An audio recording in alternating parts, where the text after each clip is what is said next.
சோதரம் நேற்றும் என்று மாறாதவரே மகு சோதரம் ஆண்டவரே பரிசுத்தரே மகு சோதரம் நித்தியரே மகு சோதரம் சோதரம் ஆண்டவரே சமாதானத்தின் தேவனே கோடானபடி சோதரம் சர்வல்லவரே மகு சோதரம் சோதரம் ஆண்டவரே நன்றி கதாவே மகு சோதரம்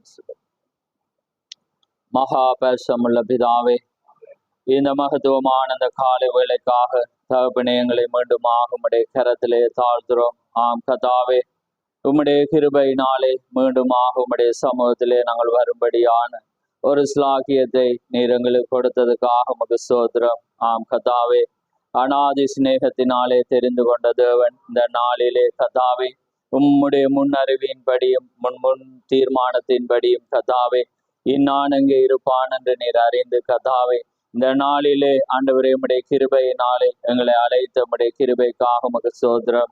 ஆம் கதாவே இந்த நாளிலே வந்திருக்கிறங்களை நீர் காண்கிற தேவன். ஆம் கதாவே உமக்கு மறைவானது ஒன்றுமில்லை என்று நாங்கள் அறிந்திருக்கிறோம். அதனாலே உம்முடைய வித்துக்களுக்காக உம்முடைய சனத்துக்காக நீர் பேசின தேவன். ஆண்டவரே ஒவ்வொருடைய தேவைகள் ஒவ்வொருடைய பாரங்கள் ஒவ்வொருடைய ஆண்டவரே கஷ்டங்கள் யாவும் நீர் அறிந்த தேவனாயிருக்கிறீர். நிச்சயமாக கதாவே உம்முடைய வார்த்தை ஒன்று எங்களுக்கு ஆலோசனையாக இருக்கிறது என்பதை நாங்கள் அறிந்திருக்கிறோம்.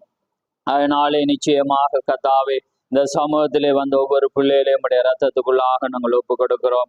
நிச்சயமாக தாகமுள்ளவனுக்கு தண்ணீரை கொடுக்கிற தேவன். இந்த நாளிலே அந்த வண்ணமாக உம்முடைய வார்த்தையின் மீது பசி தாகத்தோடு ஒருவர் வந்திருப்பாரானால் நிச்சயமாக அந்த ஆத்துமாவுக்காக நீர் பேசுகிற தேவன். நிச்சயமாக நீர் பேச போற உம்முடைய கிருபைக்காக உமக்கு ஸ்தோத்திரம். திறக்க போற வார்த்தை ஆசீர்வதியும். அந்த வார்த்தையிலே நீர் மகிமைப்படும்.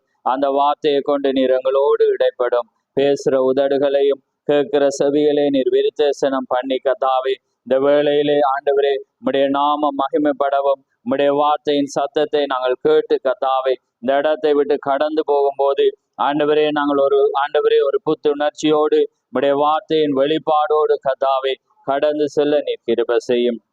இந்த அருமையான நேரத்தை உம்முடைய கரத்தில் ஒப்பு கொடுக்கிறோம். ஆசீர்வதியும் வழி நடத்தும். மீதியாய் நடக்கிற யாவிலும் உம்முடைய பரிசுத்த நாமம் மகிமைப்படட்டும். யாவை உம்முடைய கரத்திலே தாழ்த்தி இயேசு கிறிஸ்துவின் நாமத்தில் கேட்கிறோம். ஆமென் ஆமென். நாங்கள் நின்ற வண்ணமாகவே வெளிப்படுத்தல் 1ஆம் அதிகாரத்துக்கு நாங்கள் திருப்ப போகிறோம். வெளிப்படுத்தல் 1ஆம் அதிகாரம்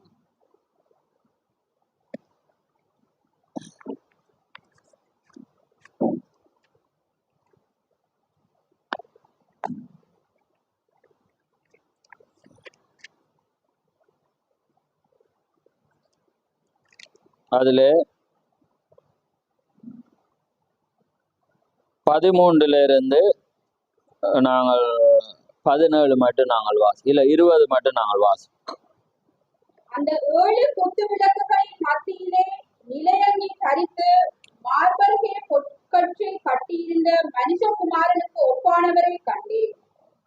அவருடைய சிரசும் மயிரும் வெண்பஞ்சை போலவும் உறைந்த மலையைப் போலவும் வெண்மையாய் இருந்தது. அவருடைய கண்கள் அக்கினி ஜுவாலையை போல் இருந்தது. அவருடைய பாதங்கள் உலைக்களத்தில் காய்ந்த பிரகாசமான வெண்கலம் போலிருந்தது. அவருடைய சத்தம் பெருவெள்ளத்து இரைச்சலை போலிருந்தது. தமது வலது கரத்திலே 7 நட்சத்திரங்களை ஏந்தி கொண்டிருந்தார். அவர் வாயிலிருந்து இருபுறமும் கருப்புள்ள பட்டயம் புறப்பட்டது. அவருடைய முகம் வல்லமையாய் பிரகாசிக்கிற சூரியனை போல் இருந்தது. நான் அவரை கண்டபோது செத்தவனை போல அவருடைய பாதத்தில் விழுந்தேன். அப்பொழுது அவர் தம்முடைய வலது கரத்தை என்மேல் வைத்து என்னை நோக்கி, பயப்படாதே, நான் முந்தினவரும் பிந்தினவரும் உயிருள்ளவருமாய் இருக்கிறேன். மரித்தேன், ஆனாலும் இதோ சதா காலங்களிலும் உயிரோடு இருக்கிறேன். ஆமேன். நான் மரணத்துக்கும் பாதாளத்துக்கும் உரிய திறவுகோலை உடையவராய் இருக்கிறேன். நீ கண்டவைகளையும் இருக்கிறவைகளையும் இவைகளுக்கு பின்பு சம்பவிப்பவைகளையும் எழுது. என் வலது கரத்தில் நீ கண்ட 7 நட்சத்திரங்களின் ரகசியத்தையும் 7 பொன் குத்துவிளக்குகளின் ரகசியத்தையும் எழுது. அந்த 7 நட்சத்திரங்களும் 7 சபைகளின் தூதர்களாம். நீ கண்ட 7 குத்து விளக்குகளும் 7 சபைகளாம். ஆமென். சிங்களத்துல வாசிங்க.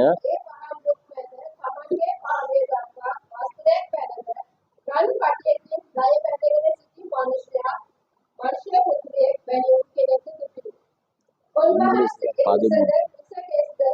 සුදු ලොම් සහ හිමමෙන් සුදුය. උන්වහන්සේගේ ඇස් බිඳුදැල්ලට හා සමානය. උන්වහන්සේගේ පාද උදනට ගෙනියම් කළ දිවිගෙන පුස්තර වෙන්න. උන්වහන්සේගේ ශබ්දය බොහෝ ජන රෝෂාවක් ශබ්දය වෙන්න. උන්වහන්සේ සුවසේ දකුණට කාරකා සැපක් ඇරෙවි සේක. උන්වහන්සේගේ මුඛය දෙමුවා දියුණු කවුරක් නිකුත් වෙන්න. උන්වහන්සේගේ මුහුණ කදින් බබලන සූර්යයා මෙන්ද. මම උන්වහන්සේ දුටු කවිත මල කෙලකුමෙන් උන්වහන්සේගේ පාමුල වැටෙමි. එවිට උන්වහන්සේ තම දකුණට පා සිත තබා කියනසේ බය නොවන්න. මම පළවෙනියා සහ අන්තිමයාය. ජීවමානයේ දැනගාය. මම මැරුණෙමි. නමුත් බලව මම දැන් සදා කාලයේම ජීවත්ව සිටිමි. මරණයේ පාතාලයේ යතුරු මත ඇත්තේය. එබැවින් මම දුටු දේද දැන් තිබෙන දේද මිනිසුන් සිදුවන්න තිබෙන දේද මින්පසු සිදුවන්න තිබෙන දේද මාගේ දකුණට තිබෙන දුටු කාරකා සදේසා රන්මහන් දුක් සදේද රාසලියාපත කාරකා සදනම් සභා සදේ දුන්නෝ මුදයෝ මහදුන්නම් சபா சபையில ஆமென். இங்கிலீஷ்ல நீங்க 13ஆம் வசனத்தை மட்டும் வாசிங்க. one Lord unto the Son of Man, clothed with a long gown to his feet, and girt about the path with a gold cord. ஆமென். யாவரும் அமர்ந்திருங்க.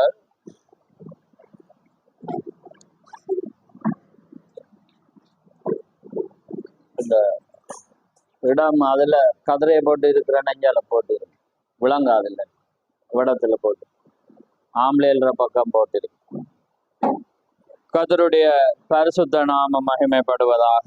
ஆமென். இந்த அருமையான நாளிலே நாங்கள் அருமையான ஒரு வார்த்தையை நாங்கள் வாசித்தோம். இந்த அருமையான நேரத்திலே அந்த மனுஷகுமாரனுடைய ஊழியம் என்ற ஒரு தலையங்கத்திலே நான் அதை பிரசங்கிக்க விரும்புகிறேன். அந்த மனுஷகுமாரனுடைய ஊழியம் வேதாமத்துல தமிழ்ல பாத்தீங்கன்னா கொமனாக மனுஷகுமார், ஆனா ஆங்கிலத்துல ஏன் நாங்க ஆங்கிலத்துல வாசிக்க சொல்றோம்னா அது நேரடியாக அந்த மனுஷகுமாரன் யார் என்பதை அது பொருட்படுத்தும். ஆமென். அதனால்தான் அந்த ஆங்கில வேதாமத்தை நான் வாசித்தேன். இல்லாவிட்டால் தமிழ் வேதாமத்தை பார்க்கும்போது எல்லாரையும் கொண்டு வந்து பொருத்திடுவான். ஆனா ஆங்கில வேதாமம் பார்க்கும்போது அது பிரித்து எழுதப்படும். நான் அடிக்கடி உங்களுக்கு கூறுகிறேன், ஏன்னா son of man, the son of man. அப்ப இந்த நாட்களிலே அப்படிப்பட்ட ஒரு குழப்பங்கள் இருக்கிறதை நாங்கள் பார்க்கிறோம். அதனால நாங்க மீண்டுமாக அப்படியான காரியங்களை நினைப்பூட்டி வருகிறோம். ஏனென்றால் நீங்க தெளிவாக இருந்தாலும் நாங்கள் இந்த சபையானது எதை விசுவாசிக்கிறது என்பதையும் எங்களை பின்பற்றுகிற ஜனங்கள் எந்த காரியம் உண்மை என்பதை அறிந்து கொள்றதுக்காக தான் நான் பேசிக்கொண்டிருக்கிறேன். போன வாரம் லூக்கா 17:26-30 சொல்லப்பட்ட அந்த வசனத்தின்படி சொல்லப்பட்ட அந்த மனுஷகுமாரன் யார் என்பதை குறித்து நாங்கள் பார்த்தோம். அதை நான் தலையங்கமாக கொடுத்திருந்தேன். அந்த வசனத்தின்படி அதை போதிக்கும் கள்ள போதகர்கள் என்ற ஒரு தலையங்கத்திலே நான் அதை போதித்திருந்தேன். ஏனென்றால் இந்த நாட்களிலே நாங்கள் ஒரே அப்பமாக எடுக்கப்பட்ட சகோதரர்கள் இந்த நாட்களிலே தவறான ஒரு செய்தியிலே கடந்து போனதை நாங்கள் கடந்த வாரத்துக்கு முன்தினம் நாங்கள் அதை கண்டு கொண்டோம். மறைமுகமாக அது இருந்தாலும் கடந்த வாரத்துக்கு முன்தினம் அவங்க பகிரங்கமாக அதை இந்த சபையோடு அங்கே ஒப்பிடப்பட்டு பேசப்பட்டபடினாலே அதை நிரூபிக்க, அதாவது வார்த்தையை நிரூபிக்க எங்களுக்கு அவசியம் இல்லை. ஏனென்றால் யார் யார் எதை விசுவாசிப்பார்கள் என்பதை தேவன் அறிந்திருக்கிறார். ஆமென். வெளிப்பாடு ரெவலேஷன் ஒரு நாளும் மாற முடியாது. நாங்கள் புரிந்து கொள்ளுகிற தன்மை தான் மாறிப்போ. அதனாலே இந்த வஞ்சகமான என்ற ஒரு காரியத்தை இந்த சபையை குறிப்பிட்டபடினால்தான் இந்த சபை நாங்கள் வஞ்சிக்கப்பட்டிருக்கிறோமா அல்லது எதை விசுவாசிக்கிறோம் என்பதை பகிரங்கமாக நாங்க போதிக்க கடமைப்பட்டிருக்கிறோம். ஏன்னா நாங்க அது அல்லது இது ரெண்டுல ஒன்று தான் நாங்க இருக்கலாம். நாங்க பாம்பை போல நாங்க வளைஞ்சி நாங்க போகலாம். ஆமே, நாங்க எதை என்றாலும் ஒன்றை விசுவாசிக்கவும். தீகர்சி அதான் சொல்றேன், நீங்க ஏதாவது ஒருவேளை நீங்க தவறாக இருந்தாலும் அதை உண்மையாக விசுவாசிப்பீர்களானால் அதை வெளிப்படுத்த தேவன் கடமைப்பட்டிருக்கிறார். நாங்க அந்த நழுவி பாம்பை போல நடந்தோம்னா ஒரு நாளும் அவர் எங்களுக்கு வெளிமா ஒன்று இது அல்லது அது, ஒன்று மனுஷகுமாரன் பிரணாம் அல்லது மனுஷகுமாரனுடைய ஊழியம், ரெண்டுல ஒன்றதான் நாங்க விசுவாசிக்கிறோம். நாங்க மனுஷகுமாரனை பிரணாம விசுவாசிக்கிறோம், ஆனா நாங்க கும்பிட மாட்டோம்டா அது தவறு. நீங்க கும்பிட்டுதான் ஆகணும். ஏனென்றா அந்த மனுஷகுமாரன் அவர் என்றால் அவர் தொழுகைக்குரியவர் தான், அதுல மாற்று கருத்து இல்லை. இதுல பாதி நாங்க விசுவாசிப்போம், பாதியை விசுவாசிக்க மாட்டா, இது ஒரு ஜோக்கா போயிடும். ஆமே. ஏனென்றால் அது தவறானது. ஒன்று நீங்க ஊழியம் என்று விசுவாசிக்கணும், அப்படி இல்லாட்டி அந்த காரியத்துல அதை தொழுகைக்காக விசுவாசிக்கணும். ஏன்னா மனுஷகுமார் என்பது ஒருவர் தான் அது குறிப்பிடப்படுது. ஆமேன். அப்ப அதனால இந்த காலத்துல நாங்க ஜீவிக்கிறோம். அப்ப அதனால இன்னைக்கு சௌரர்கள் இலங்கையில பூராக இருந்தாலும் ஒரு பிரிவானது ஏற்படும் போது அது எதனால என்பதை நாங்க கண்டுகொள்ளும். கடந்த காலங்கள்ல பாத்தீங்கன்னா மாமிசமான பிரிவுகள் இருந்தது. ஏதாவது ஒரு பிரச்சனையில தனிப்பட்ட விவாகம் அல்லது பொருளை கொடுத்து வாங்கி அல்லது பண பிரச்சனை. ஆனா ஒரு பிரிவானது அது மாமிசத்துக்குரியது. ஆனால் இன்றைக்கு ஒரு பிரிவு இருக்குமாண்டால் அது வார்த்தையோடு மாத்திரம்தான் இருக்கும். அப்ப இன்றைக்கு நாங்க ஒரே ஒரு இந்த கடந்த இந்த வருடத்துக்கு போன வருடத்திலே நாங்க ராபோஜனம் இலங்கையில் இருக்க அனைவரோடு நாங்க என்ன செஞ்சோம், பகிர்ந்து கொண்டோம். ஆனால் செய்தியானது மறைமுகமாக இருந்தது. அப்ப அதை நாங்க அறிந்திருந்தாலும் இங்க சௌரர்களும் ஒரு சௌரியும் கேட்டாங்க. ஆனா நாங்க அதை மறைத்தோம் என்றதுக்காக நாங்க மன்னிப்பு கேட்கணும். ஆனாலும் ஒருவேளை செய்தியானது ஒருவரை மாற்றக்கூடும் என்றதுக்காக தான் நாங்க இந்த நாட்கள்ல நாங்க இணைந்து போனோம். ஏனென்றால் எங்களுக்கு ஜனங்கள் அங்கே முக்கியம். ஆமே. ஏன்னா வஞ்சகர்கள் அதிகமாக இருப்பார். ஆனால் இன்றைக்கு அப்படிப்பட்ட ஒரு காரியம், இன்றைக்கு இணைப்பு ஒன்றாக இருந்தவர்கள் பிரிகிற வேளையிலே அது வார்த்தையின் அடிப்படையாக இருக்கும். ஏனென்றால் இது ஒரு சாதாரணமாக நாங்க பார்க்க முடியாது. வேதமும் சொல்லுகிறது, இயேசு கிறிஸ்து சொல்றேன், ஏன்னா ஒரு புளித்தமா என்ன செய்யுமா, முழு மாவையும் புளிக்க செய்யணும். அதே போல ஒரு சோறுக்கு அந்த ஒரு பானைக்கு ஒரு சோறு தான் பாதம். அப்ப அதே போலதான் ஏவாள் ஒரு வார்த்தை. அப்ப இந்த வார்த்தையானது மெயினா இருக்குது. ஏனென்றால் தேவன் ஒரு காரியத்தை உரைக்கும் போது அதுக்கு ஒரு விளக்கம் கொடுப்பார். அதை யாரென்று நாங்க கண்டுகொள்ள. இப்ப உதாரணத்துக்கு பாத்தீங்க, இப்ப நான் வாசிச்சோன்னு இருக்கக்குள்ளே அடுத்த ஒரு காரியத்தை பாரு. இப்ப பாருங்க, அது ஒரு தமிழ்ல சத்தமா வாசிங்க பாருங்க. 1ஆம் அதிகாரம் ரைட், இத பாருங்க 17 வாசிங்க. 1:17 கவனமா பாருங்க. நான் அவரை கண்டபோது செத்தவனை போல அவருடைய பாதத்தில் விழுந்தேன். அப்பொழுது அவர் தம்முடைய வலது கரத்தை என்மேல் வைத்து என்னை நோக்கி, பயப்படாதே, நான் முந்தினவரும் பிந்தினவரும் உயிருள்ளவருமாய் இருக்கிறேன். ஆமென். பாருங்க இந்த வேர்டை பாருங்க. யோவான் என்ன செய்யறான், அவரை கண்டபோது செத்தவனை போலாகி என்ன செய்யறான், பாதத்துல. இப்ப இதே வச்சோண்டு அடுத்ததுக்கு வெளிப்படுத்தல் 28க்கு போங்க. நான் இப்ப இந்த பாயிண்ட காண்பிக்கிறேன். ஏனென்றா வேதம் எப்படி சொல்லுதுன்னா, ஒரு மனிதனை ஒரு வார்த்தை உரைக்கும் போது அந்த வார்த்தை யாரை குறிக்கிறது என்பதை நீங்க கண்டுகொள்ளணும்டா சில அடையாளங்களை வச்சுதான் நீங்க கண்டுகொள்ளலாம். ரைட். இப்ப பாருங்க வெளிப்படுத்தல் 22ஆம் அதிகாரம். இப்ப பாருங்க 8ஆம் வசனத்தை வாசிங்க பாப்போம். இல்ல வெளிப்படுத்தல் 22:8. யோவானாகிய நானே இவைகளை கண்டும் கேட்டும் இருந்தேன். நான் கேட்டும் கண்டபோது இவைகளை எனக்கு காண்பித்த தூதனை வணங்கும்படி அவன் பாதத்தில் விழுந்தேன். கவனமா என்ன சொல்லுது வாசனம்? இப்படி கண்டோன, இதை கேட்டும் கண்டும் ஒருவன் விவரிக்கிறான். கண்டோன இவைகளை எனக்கு காண்பித்த தூதனை வணங்கும்படி பாதத்தில் விழுந்தேன். ரைட். அடுத்ததை வாசிங்க. அதற்கு அவன், நீ இப்படி செய்யாதபடிக்கு பார், உன்னோடும் உன் சகோதரனோடும் தீர்க்கதரிசிகளோடும் இந்த புஸ்தகத்தின் வசனங்களை கைக்கொள்ளுகிறவர்களோடு கூட நானும் ஒரு ஊழியக்காரன், தேவனை தொழுதுகொள் என்றார். ஆமென். பாருங்க எப்படி ஒரு வசனம் பாருங்க. இப்ப இதுல பாருங்க 2 பேரும் வாராங்க. யாரு? ஒருவர் அங்க தேவன் வாரு. யோவான் கண்டோன செத்தவனை போல பாதத்துல விளக்குள்ள அவர் சொல்ற, பயப்படாதே, நான் முந்தினவரும் பிந்தினவரும் உயிரோடு இருக்கிறவாரும் அல்பாவும் ஒமேகாவும் நான். இப்ப இங்க பிரண்ணாம கண்டோன யோவான் போய் விழுகிறான். ஏன்னா தத்ரூபமா இருக்கு. உண்ட காண்பிக்க யாரால முடியும்? அது ஒரு தீக்கரிசி, அது தேவனால். அப்ப தேவன் பிரணாமுக்குள்ள வந்தோன்னு காண்பிச்சோன்னு யோவான் அப்செட் ஆகி என்ன செஞ்சிட்டான், பாதத்துல விழுந்து வணங்க போனோன்னு அவர் சொல்ற, நானும் உன்னை போல என்னையா ஒரு ஊழியக்கார். பாருங்க, வெளிப்படுத்தலையே பிரணாம குறிச்சும் சொல்லப்பட்டிருக்குது, இயேசு கிறிஸ்துவை குறிச்சும் சொல்லப்பட்டிருக்கு. புரியுதா உங்களுக்கு? ஏனண்டா இது கவனமா இருக்கும். ஏனண்டா அந்த மனுஷகுமாரன் என்று சொல்லப்பட்டா அது ஒரே ஒருவர் மட்டும்தான், இயேசு கிறிஸ்து தான். அந்த ரெவலேஷன் வெளிப்பாடு ஒருவர் தான். வெளிப்பாடு மாற முடியாது. ஆனா அந்த வெளிப்பாட்டை மாத்த தேவன் நிறைய அடமொழியை கொடுப்பேன். உதாரணத்துக்கு பாத்தீங்கன்னா, எருசலேம் தேவாலயத்துல அவர் என்ன செய்யற, நீங்க ஒரு டேபர்னக்கிள், அதாவது என்ன, பரிசுத்த ஆசாரிப்பு கூடாரத்தை நீங்க செய்யுங்கண்டா, இஸ்ரவேல் ஜனங்கள் எப்படி இருந்தாங்க, ஒரு பரதேசியா இருந்தாங்க, அவங்க கூடாரத்துலதான் வாசம் பண்றோம். அப்ப என்ன செய்வாங்க, ஒரு கூடாரம் இருந்தா அங்க போய் டக்குன்னு எல்லாரும் வீட்டிலே நம்ம ஆராதிக்கிறோம். ஆனா ஒரு டேபர்னக்கிள், ஒரு கூடாரம் எப்படி இருக்கணும் தேவன் அழகுபடுத்துது. ஏனண்டா தேவனுடைய ஆலயம் இப்படிதான் இருக்கும். புரியுதா உங்களுக்கு? இப்ப பாருங்க, அதே இவங்க போடுற கூடாரம் மாதிரி அவர் செய்வித்து, நீ இங்க தொட்டியை வைக்கணும், இங்க இதை வைக்கணும், அதை வைக்கணும், அதை வைக்கணும். ஏனண்டா தேவனை ஆராதிக்கிறவன் அவருடைய ஒழுங்கின்படி ஆராதிக்கும். புரியுதா உங்களுக்கு?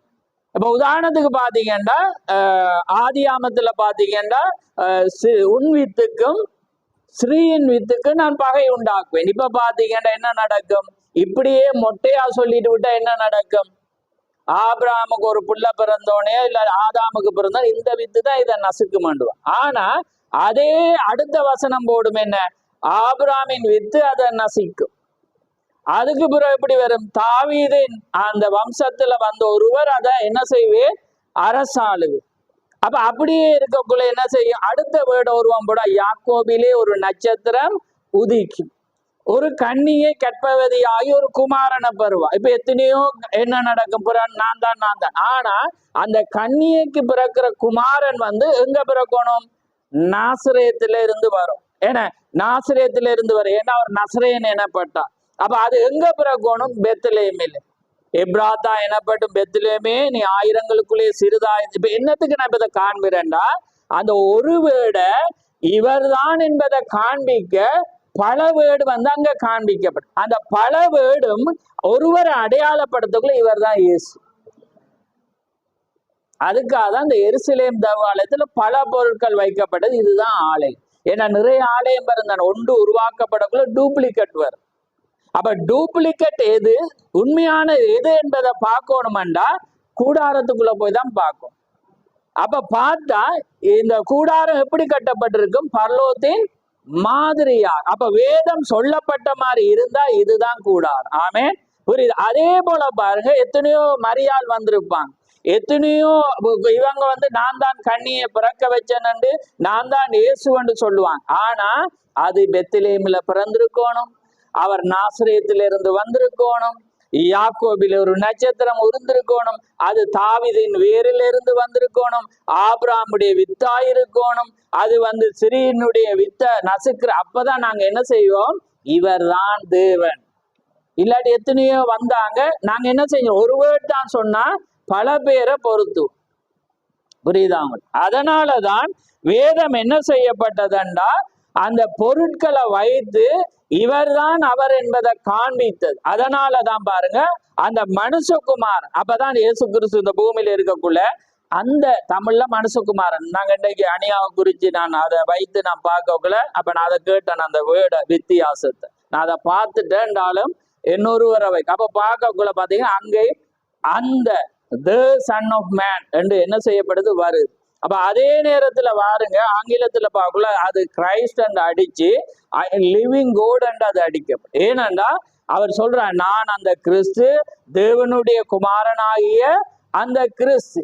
அப்ப இயேசு கிறிஸ்து கேட்கிறேன், அந்த மனுஷகுமாரனாகிய என்னை ஜனங்கள் யார் என்று சொல்றாங்க.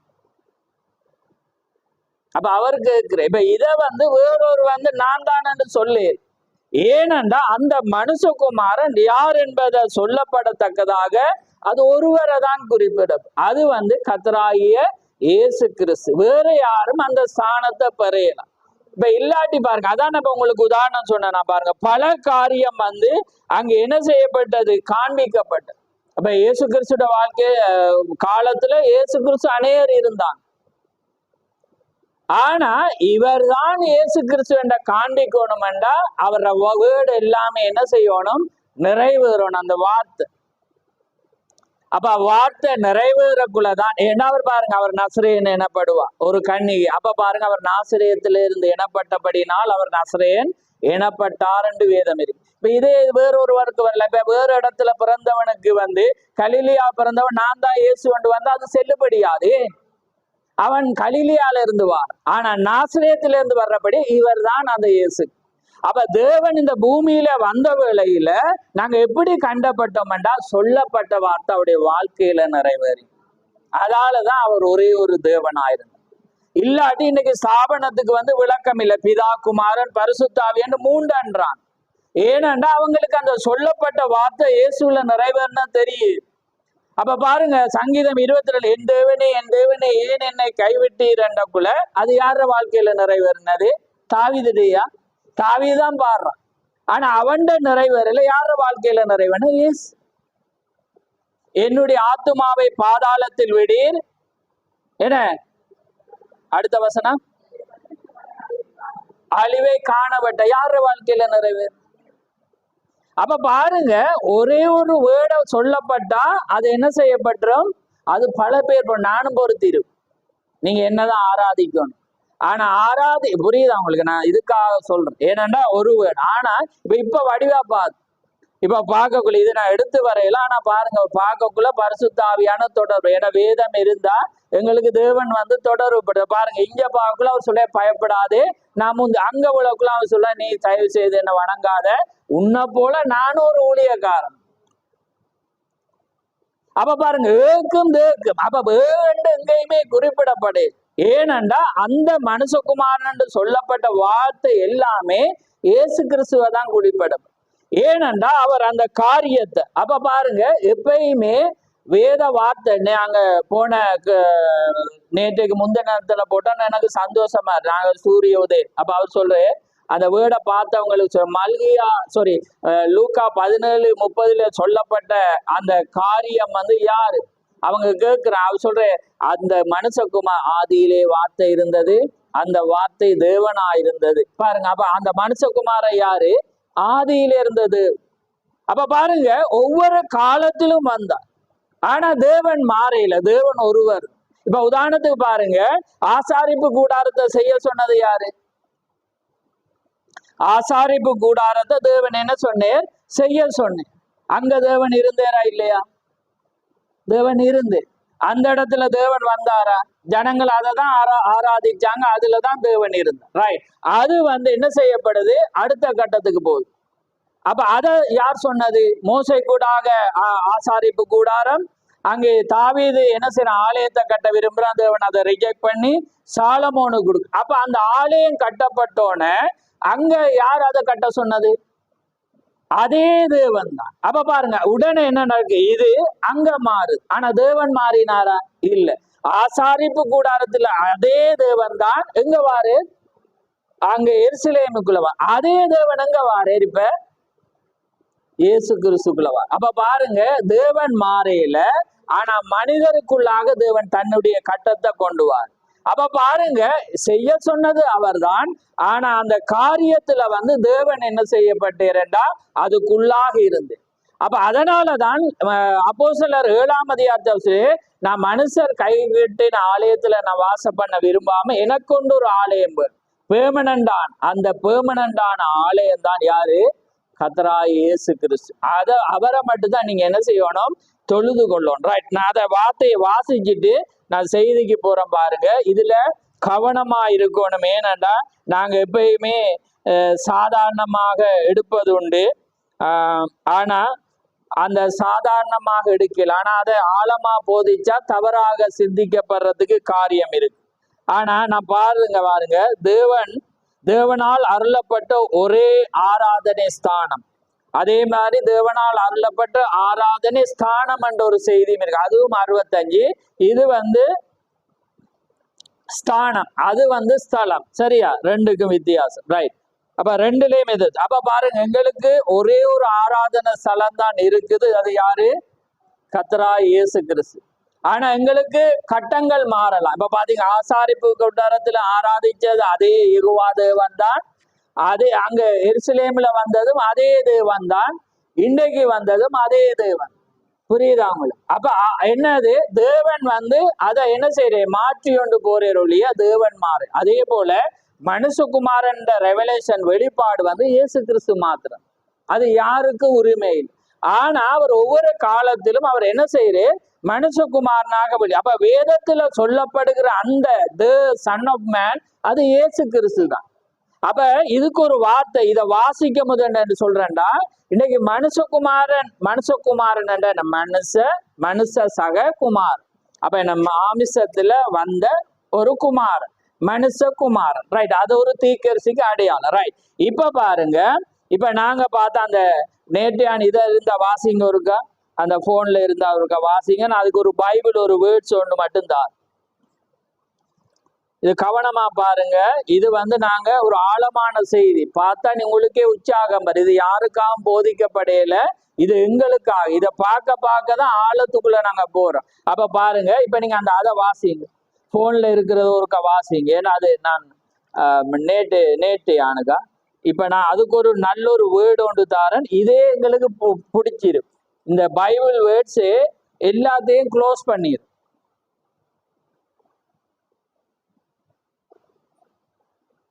வாசி, டக்கண்டு வாசி, போன்ல வந்தது வாசி.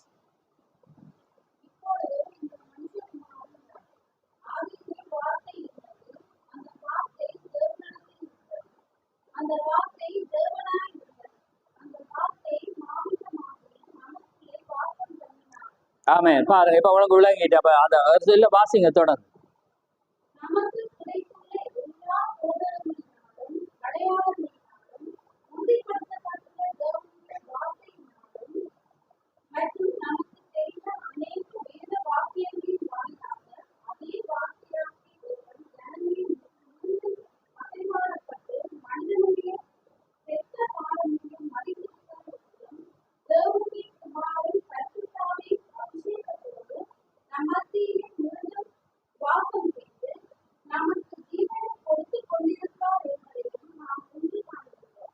ஆமென்.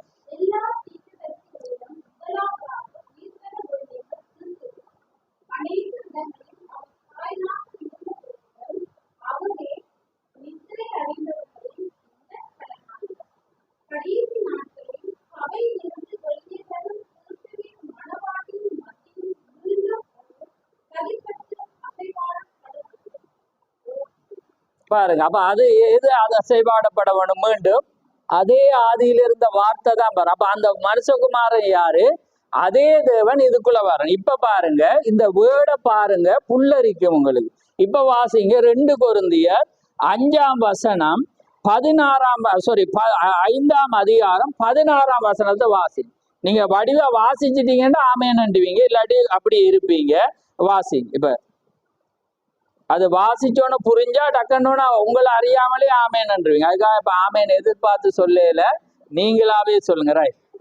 ஆகையால் இது முதற்கொண்டு நாங்கள் ஒருவனையும் மாம்சத்தின்படி அறியோம். நாங்கள் கிறிஸ்துவையும் மாம்சத்தின்படி அறிந்திருந்தாலும் இனி ஒருபோதும் அவரை மாம்சத்தின்படி அறியோம். என்ன விளங்குல விளங்கு. இப்ப பாருங்க, ஆகையால் இது முதற்கொண்டு நாங்கள் ஒருவனையும் மாமிசத்தின்படி அறியோம். என்னையா? இனி மாமிசத்தின்படி யாரையும் நாங்க என்ன செய்ய மாட்டோம்? அறிய மாட்டோம். நாங்கள் கிறிஸ்துவையும் மாமிசத்தின்படி அறிந்திருந்தாலும், என்னையா? கிறிஸ்துவ அவங்க அறிஞ்சிட்டாங்க, சீசர்கள். சரியா? அறிந்திருந்தாலும் இனி ஒருபோதும் அவரை மாமிசத்தின்படி அறியும். என்னையா? இனி இயேசு கிறிஸ்து மாமிசத்தின்படி வரமாட்டு. அப்ப இனி இயேசு கிறிஸ்துவ அறியணும்டா மாமிசத்தின்படி அறிய. என் மூலம் அறியலாது, பிரண்ணா மூலமும் அறிய. அறியத்தக்கான ஒரே ஒரு வழி வார்த்தை மூலம். விளங்குது அவங்களுக்கு? அப்ப பாருங்க, அதாலதான் பவுல் எழுதுறான், இனி ஒருபோதும் இல்லாட்டி என்ன சொல்றாங்க, இங்க கிறிஸ்து இருக்கா அங்க கிறிஸ்து இருக்கிறா இங்க அவர் சொல்ற, நீங்க எங்க கிறிஸ்துன்னா ஓடி போவாது. ஏன்னா கிறிஸ்து இனி வரப்போறது இல்ல, வருவேர் வார்த்தையாதான் வருவேர் பரிசுத்தா. அப்ப இனி மாமிசத்தின்படி ஒருவரும் இனி கிறிஸ்துவ அறிய மாட்டீங்க. அதால நீங்க பயப்படாம இங்கே ஓட தேவையில்லை. ஏனென்றா ஏசு கிறிஸ்து இந்தா வந்துட்டேன்னு சொல்லிடலாம். இப்ப பாருங்க, அவர் ஆராதிக்கலாம். ஏனென்றா அவர் இனி மாமிசத்தின்படி இயேசு கிறிஸ்து வரப்போறது இல்லை. அவர் இனி வருவேர் என்னன்னா உங்களோடு கூட தான் வருவேன்.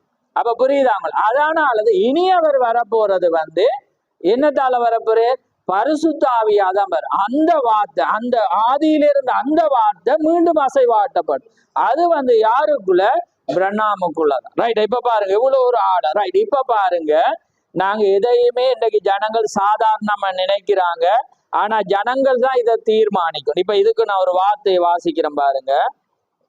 ஜனங்கள் ஒவ்வொரு காலத்திலும் அதை தீர்மானிக்கிற இல்ல, ஆனா தீர்க்கதரிசி சொல்ற பாருங்க, விட்டுட்டேன். ரைட். பாருங்க, தேவன் 79வது பந்தியில 23வது பக்கத்துல பாருங்க, தேவன் மனிதனை சந்திக்கும் ஒரே ஒரு இடம்தான் இருக்கிறது என்றால் நாம் அதிக ஜாக்கிரதையா இருப்பது நல்லது. மனிதனை தேவன் சந்திக்கிற ஒரே ஒரு இடம்தான் இருக்கு. அந்த இடம் இருந்தா நாம் அதிக ஜாக்கிரதையா இருப்பது நல்லது. இப்பொழுது இன்று காலையில் நம்முடைய பாரம்பரியங்கள் எல்லாம் தள்ளிவிட்டு இந்த ஓய்வு நாள் பள்ளி பாடத்தில் அந்த ஒரு ஸ்தானத்தை கண்டு கொள்ளத்தக்கதாக அதிக ஜாக்கிரதையா இருப்போமாக.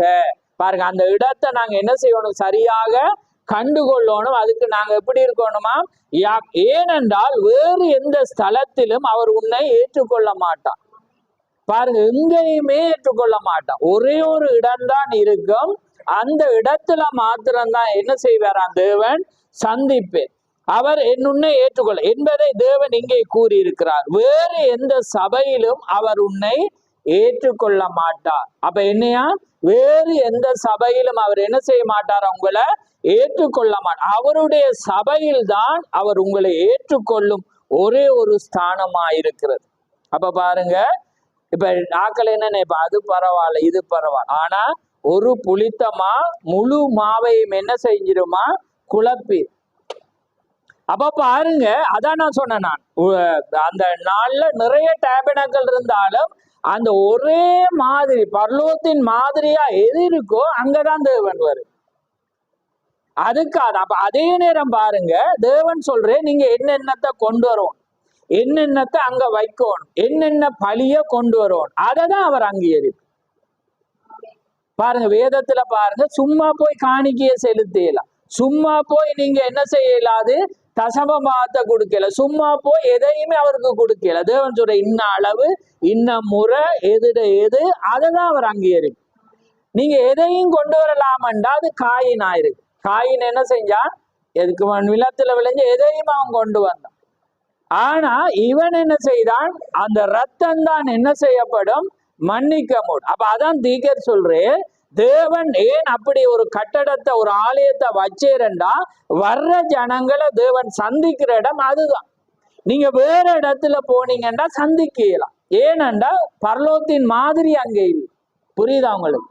அப்ப அதே போலதான் இலங்கையில பார்த்தா எந்த இடமா பார்த்தாலும் தேவண்ட வார்த்தையின்படி ஒரு சபை ஒரு கட்டிடம் ஒன்று இருக்குமெண்டா அங்கதான் உங்களை சந்திப்பு.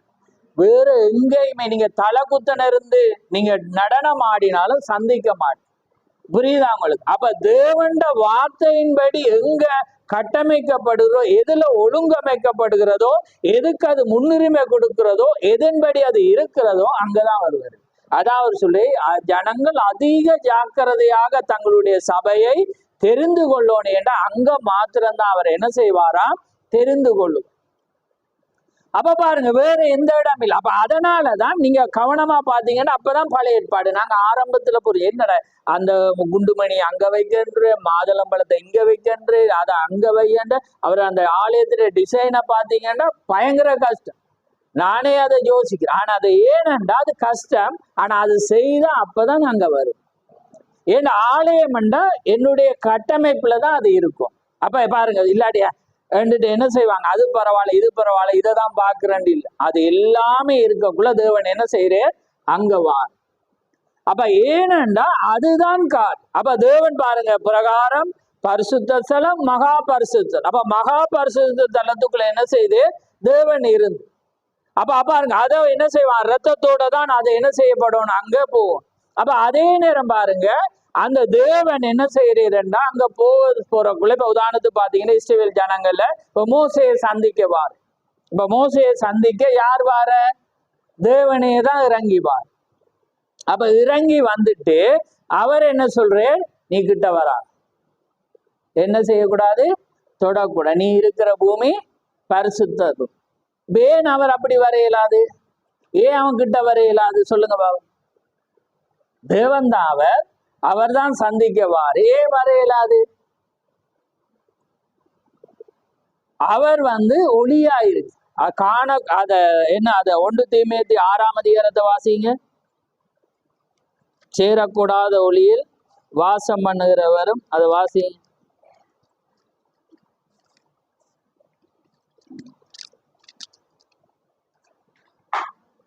16 வாசிங்க. ஒருவராய் சாவாமை உள்ளவரும் சேரக்கூடாத ஒளியில் வாசம் பண்ணுகிறவரும் மனுஷரில் ஒருவரும் கண்டிராதவரும் காணக்கூடாதவருமாய் இருக்கிறவர், அவருக்கே கனமும் நித்திய அப்ப பாருங்க, ஒருவரால் சாவாய்மை உள்ளவரும் சேரக்கூடாத ஒளியில் வாச பண்ணுகிறவரும் மனுஷரில் ஒருவரும் கண்டிராதவரும் காணப்படாதவருமாயிருக்கிற அவருக்கே கனமும். அப்ப பாருங்க அந்த நேரத்தில் அவர் எப்படி இருந்த தேவன், ஒளியா இருந்த பிரகாசமுள்ள அக்னி சமமா இருந்தப்ப கிட்ட போனா என்ன நடக்கும், தொடையலாம். ஆனா அது யாரு, தேவன் தான். புரியுதா உங்களுக்கு? அப்ப அவர் தேவன் தான். ஆனா அவர் ஆராதிக்கத்தக்கதாக தேவனாக வந்த வேளையில அவரை தொட்டாங்க, அவரை என்ன செஞ்சாங்க, கிட்ட போனாங்க. ஆனா அவர் என்ன செய்யல, ஆராதிக்கிறது அவர் விரும்பி. அப்ப அது என்ன என்றா தீக்கல் சொல்றேன், அது ஆழம். ஏனென்றா அவர் சொல்றேன்டா, இல்லாட்டி இப்ப இயேசு கிறிஸ்துவ நீங்க கண்டுட்டீங்க, ஆராதிக்கிறேன்டா அவர் இப்ப கதிரையில உட்கார்ந்துட்டு ஆண்டவரே சோத்திரம் சோத்திரம் நன்றி நன்றி நன்றி அவரும் கன நேரமா பார்த்துருப்பேன்னு அவர் சொல்லிட்டு. அப்ப அதாவது திகேஸ் என்ன சொல்றேன்டா, தேவனை தொழுது கொள்கிறவன் ஆவியோடும் உண்மையோடும் தொழுது கொள்ளும். இப்ப அவர் இங்க உட்கார்ந்து இப்ப எந்த சபைக்கு போய் உட்கார்ந்து இருக்கு. அப்ப அதனால அவர் சொல்றேன், மாமிசத்தில் வந்த தேவன் ஆராதனையை விரும்பி. அப்ப அதால தீக்கஸ் என்ன சொல்றேன்டா, மாமிசத்தில் ஒருவனும் ஆராதிக்கப்பட முடியாது. இயேசு கிறிஸ்துவே அதனாலதான் என்ன செய்யுது, மாமிசம் வந்தாலும் அவர் எங்கேயாவது ஆராதிச்சாங்களா, எங்கேயும் நீங்க பாக்க. அதாலதான் அவர் என்ன செஞ்சு, மாமிசத்தின்படி நீங்க தேவனை ஆராதிக்கிறீர்.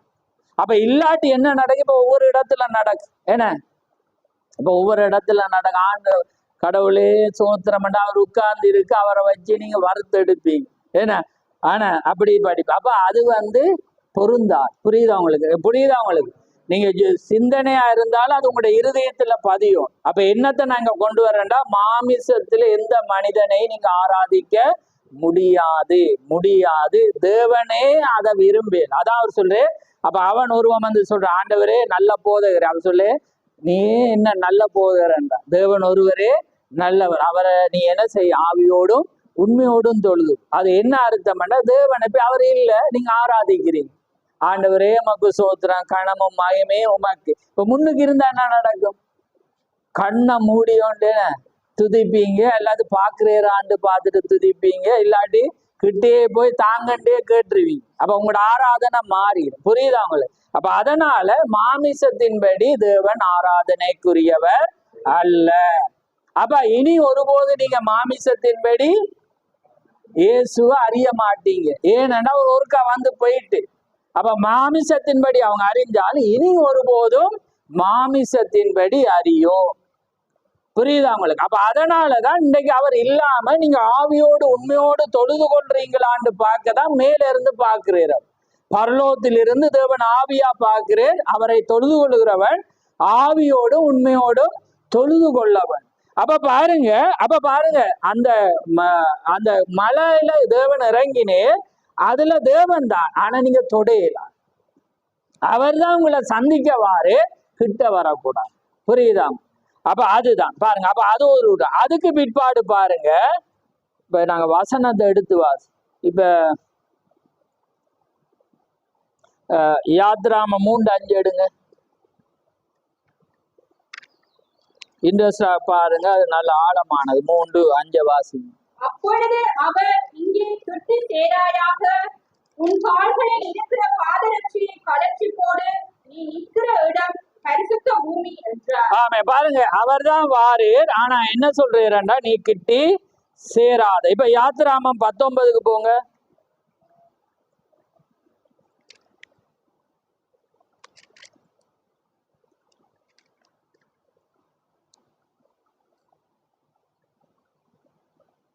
யாத்ராம் 12 வாசிங்க.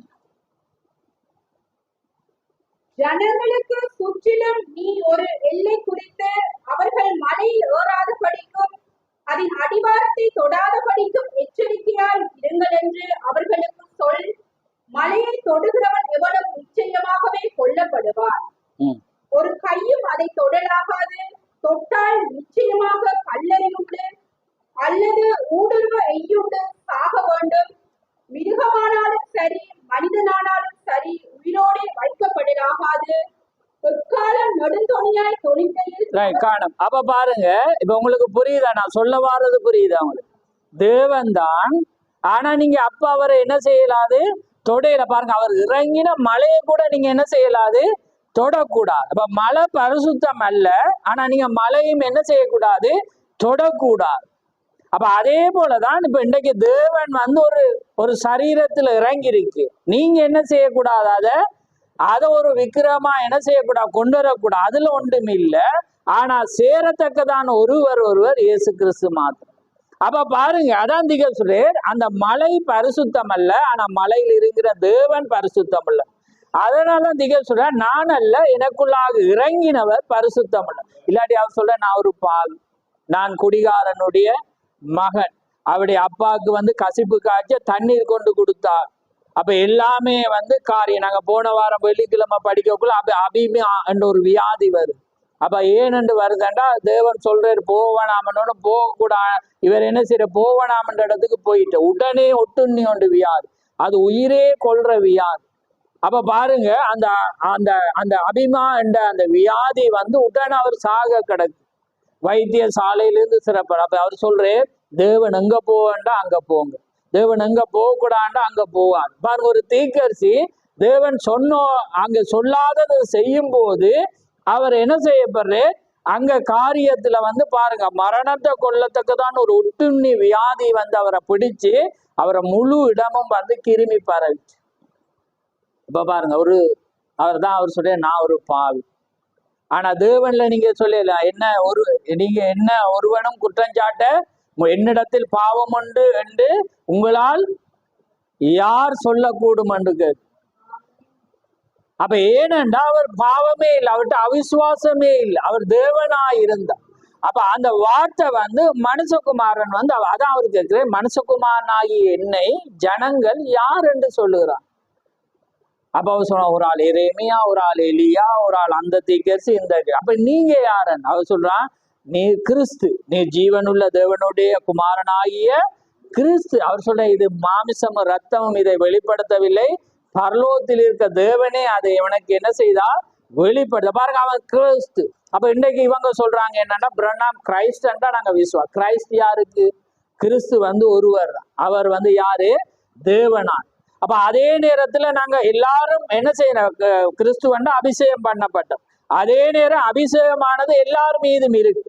ஆனா அந்த வேதத்துல சொல்லப்பட்ட கிரைஸ்ட் நாங்கள் ஆகும். அப்ப அதான் தீகர் சொல்றேன். அதுக்கு ஒரு உதாரணம், தாவீது வந்து அபிஷேகப்பட்டவனா இருந்தும் தவறி போனான். இதிலேயே சொல்றேன், அந்த ஆராதனை ஸ்தலத்தென்ற செய்தியிலே அவர் சொல்றேன்.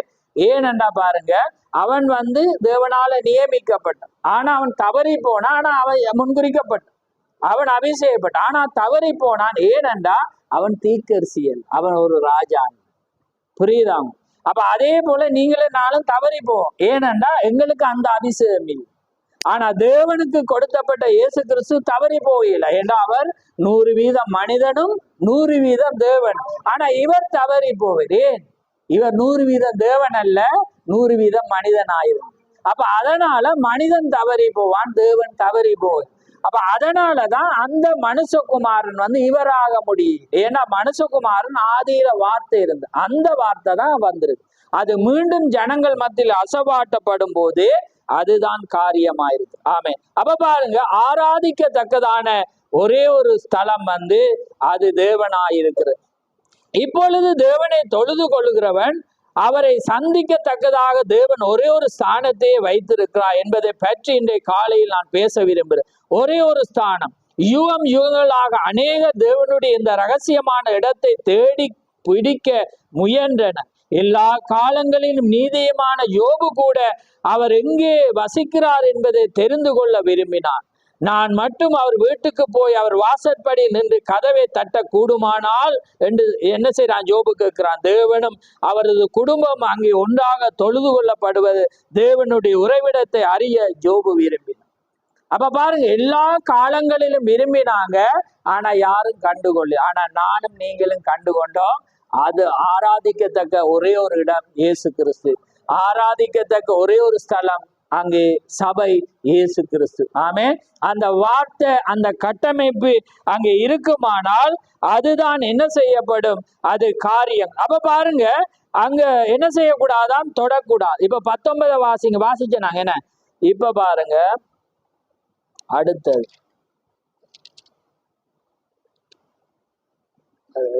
வாசி 24 வாசிங்க. யாத்ராம் 24. இப்ப பாருங்க 24:8.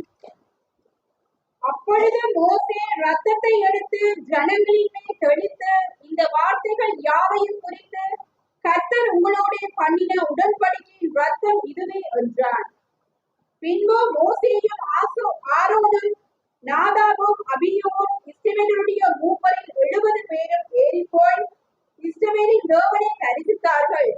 அவருடைய பாதத்தின் கீழே நீல கல்லிழைத்த வேலைக்கு ஒப்பாகவும் தெளிந்த வானத்தின் பிரபைக்கு ஒப்பாகவும் இருந்தது. இப்ப பாத்தீங்களா? இப்ப பாருங்க, தொடக்கூடாது, கிட்ட வரக்கூடாது. ஆனா மோசே ஒரு வேலையை செய்யறான். ரத்தத்தை எடுத்து அதை ஜனங்கள் மீது தெளித்தோன்னு நம்ம கிட்ட போயிட்டான். புரியுதா? அப்ப அதான் திகர் சொல்றேன், அந்த ரத்தம் மட்டும்தான் அவரை கிட்டி சேர முடியும். அப்ப இன்றைக்கு வெளியேறப்பட்ட நாங்க அந்த இயேசு கிறிஸ்துடைய ரத்தம் அங்கே சிந்தப்பட்டபடினாலதான் இப்ப நாங்களும் அவரும் உண்டாயிட்டோம். அதனாலதான் அன்றைக்கு ஜனங்களால கிட்ட போயலாம் ஏனாண்டா போனாங்க. ஆனா ஆராதிக்க முடியலான்னா பலி செலுத்தப்படாம பரிசுத்த ஆவி வரையலாம். அப்ப பரிசுத்த ஆவி வந்த பிறகுதான் அடுத்த காரியம் என்ன செய்யப்படும்? அது வர வேண்டியதா இருக்கிறது. ரைட். இப்ப பாருங்க, நமது முன்னிலையில் நமது முன்னிலையில் திரை நீக்கப்பட்டுள்ள வல்லமை உள்ள தேவன். பாருங்க, நமது முன்னிலையில் திரை நீக்கப்பட்டுள்ள வல்லமை உள்ள தேவன் என்ற செய்தியின் தலையங்கத்தை சொல்றேன். பாருங்க, இதை கவனிங்க. அந்த 3 கட்டத்தை பார்க்க போறோம். நீங்கள் கவனிப்பீர்களானால் அவர் தம்மை மாற்றி கொண்ட போது அவர் 3 குமாரன் நாமங்களில் வந்ததாக நாம் பார்க்கிறோம். அவர் மனுஷகுமாரன், தேவனுடைய குமாரன், தாவீதின் குமாரன் என்னும் நாமங்களில் வந்தார். யெகோவா எசேக்கியேல் மனுபுத்திரன் என்று அழைத்தார். மனுபுத்திரன் அல்லது மனுஷகுமாரன் என்றால் தீர்க்கதரிசி என்று பொருள். மோசே அங்கே உன் தேவனாகிய கர்த்தர் என்னை போல ஒரு தீர்க்கதரிசியை உன் நடுவிலே எழும்ப பண்ணுவார். அப்ப மோசே என்ன செய்தான்? ஒரு தீர்க்கதரிசியாக அவர் வருவார். இப்ப என்னன்னு நாங்க பார்த்தோம், கடவுள் இயேசு கிறிஸ்து தான் அவர், தேவன் தான் அவர் என்று கண்டுகொள்ள அந்த வார்த்தை அவர்ல நிறைவேறினார். அப்ப மோசே என்ன சொல்றா? என்ன போல உங்கள் நடுவில் உங்கள் சௌரன் மத்தியிலே ஒரு தீர்க்கதரிசி அவர் எழும்ப பண்ணும். அப்ப மனுஷகுமாரன் என்ற என்ன பொருள்படும்? அது தீர்க்கதரிசியை பொருள். ஆனா அவர் என்ன செய்யற? இவருக்கு செவி கொடுங்கள், இவருடைய வார்த்தைக்கு செவி கூடாதவன் ஜனத்தில் இல்லாதபடி அறுப்புண்டு போவான். அப்ப பாருங்க, எல்லா தீர்க்கதரிசியிலும் மேலானவராக தேவன் வந்தார். இவர் 100க்கு 100 மனிதன், ஆனா அவர் 100க்கு 100 தேவனாயிருந்தார். அதே நேரத்துல மனித சரீரத்திலும் வந்தார். பாருங்க, ரைட் என்று பொருள். மோசே உன் தேவனாகிய கர்த்தர் போல் உன் நடுவில் எழும்ப பண்ணுவார். அந்த உறவேற்றது மனுஷகுமாரனாக வர வேண்டியதாயிருக்கு. அவர் தம்மை தேவனுடைய குமாரன் என்று அழைத்து கொள்ளவில்லை. அப்ப அந்த நேரத்தில் அவர் என்ன செய்யல? தேவனுடைய குமாரன் என்று அழைத்து கொள்ளவில்லை. ஏனெனில் வேத பிரகாரமாக அவர் வர வேண்டியதா இருந்தது. பார்த்தீங்களா? கிழிக்கப்பட்ட அந்த இரு காகித துண்டுகளும் அது பழைய ஏற்பாட்டின் தீர்க்கதரிசனம் அவருடைய தன்மை என்னும் இரண்டையும் அவர் ஒன்றாக இணைக்க வேண்டியதா. எனவே அவர் மனுஷகுமாரன் என்னும் உருவில் அந்த நேரத்தில் வந்தார். அவருடைய மரணம், கவனிங்க, மரணம், அடக்கம், உயிர்த்தல் இவைகளுக்கு பிறகு பெந்தகோஸ்தே நாளன்று அவர் தேவனுடைய குமாரனாக வந்தார். அப்ப பாருங்க, அன்னைக்கு அவர் மனுஷகுமாரனாக வந்தார், இனி அவர் வரையலாம் மனுஷகுமாரன். அப்ப இந்த சப காலத்தில் அவர் யாராக வெளிப்படுற? தேவனுடைய குமாரன். ஆனா அந்த தேவனுடைய குமாரனாக வெளிப்படுற தேவன் பிரண்ணாமலுக்குள்ளாக என்ன செய்யற? அதான் திகழ்ச்சி அடிக்கடி உங்களுக்கு சொல்லு, எலியா எலிசா. எலியா செய்ததை செய்ய முடியாத யார் செய்தான்? எலிசா. அப்ப எலியா யாருக்கு அடையாளம்? யாருக்கு? தேவனுக்கு. மணவாட்டிக்கு யார் அடையாளம்? எலிசா அடையாளம். அப்ப பாருங்க, அதே போல இன்னைக்கு மனுஷகுமாரனுடைய ஊழியம், அன்னைக்கு தேவனுடைய ஊழியம் இயேசு கிறிஸ்துடைய நாட்கள்ல நடந்து, ஆனா அவர் விட்டு வந்ததுடைய பாகம் இவர். அதுக்கு பிற்பாடு யாரு?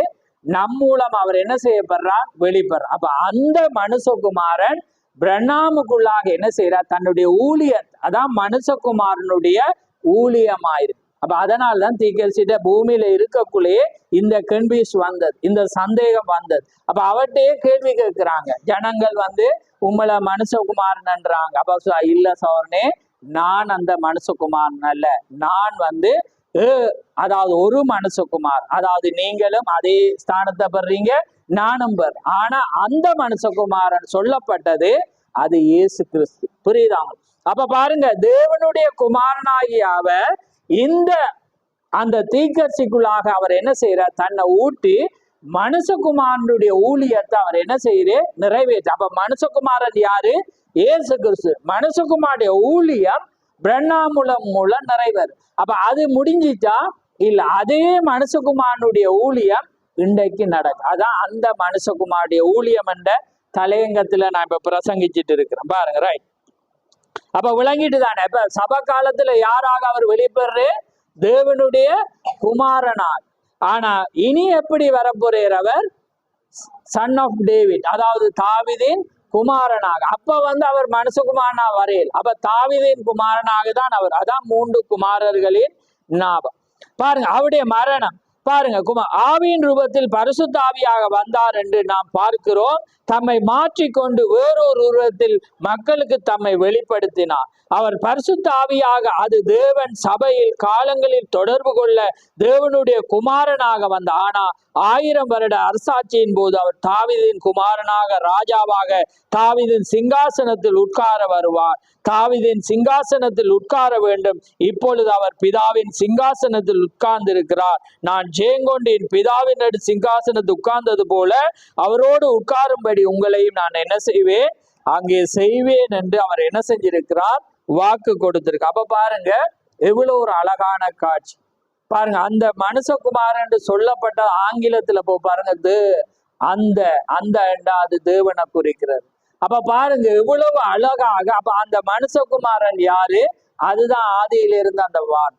அப்ப பாருங்க, அந்த மனுஷகுமாரன் சொல்ல தகுதியுள்ள தேவன் இயேசு கிறிஸ்து மாத்திரம். அது ஒரு தீர்க்கதரிசியை குறிப்பிடும். ஏன் அவர் ஒரே நேரத்துல 2ஐயும் உடையவராக இருந்தார். அப்ப பாருங்க, அதனாலதான் அந்த காரியத்தில் அவர் என்ன செய்யப்பட்டு வந்தார். அப்ப அதே தேவன் பாருங்க மீண்டும் எப்படி பவுலுடைய காலத்துல அதே ஒளியாக பாரு.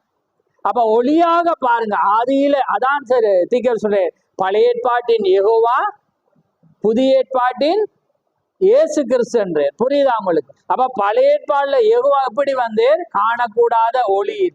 அவர் வாசம் பண்ணினேர், காற்றுல வந்தேர், என்ன செஞ்ச மலையில வந்தேர், சத்தமாக வந்தேர், அல்லது என்ன செய்ய ஒரு சாயல காண்பிச்சுட்டு போனேர். அதெல்லாம் யாரு? ஆனா கிட்ட போயே நீங்க என்ன செய்யலாம்? தூரத்திலிருந்து பார்க்கலாம் வாரேன். ஆனா அந்த காணக்கூடாத தேவன் என்னண்டு வாரேர்?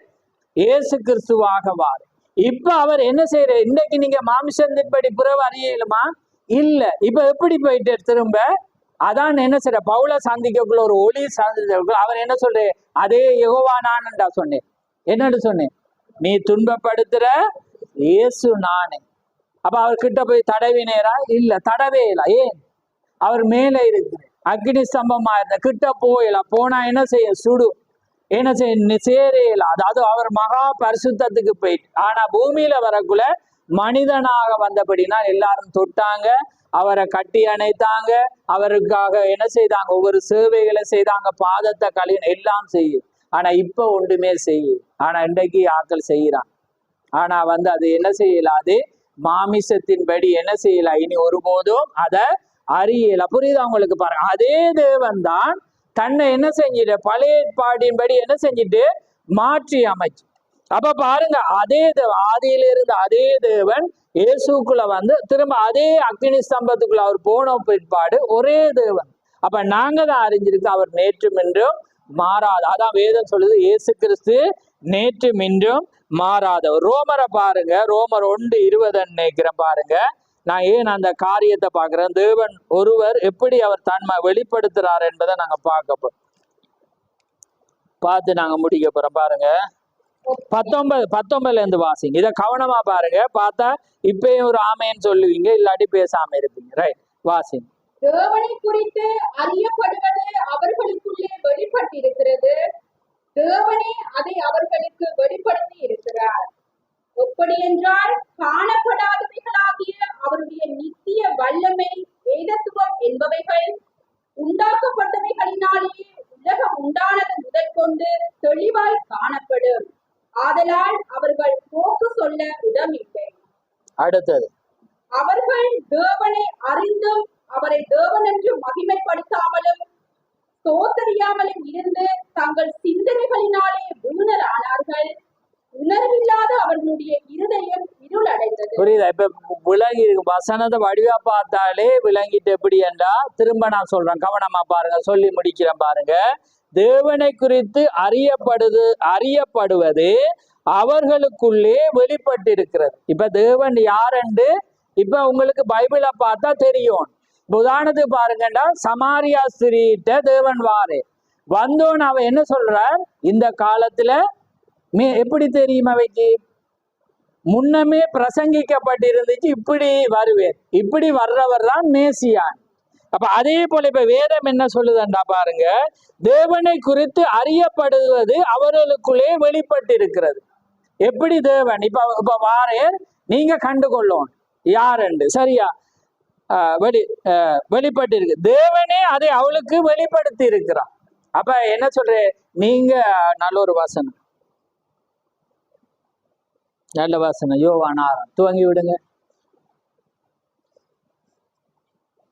என்ன வசனம் அது? ரைட், போ.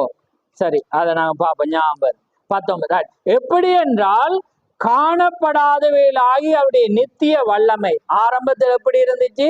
காணப்படாதவைகளின் என்ன? நித்திய வல்லமை. அந்த நாள்ல பாருங்க, தேவன் என்ன செய்யற?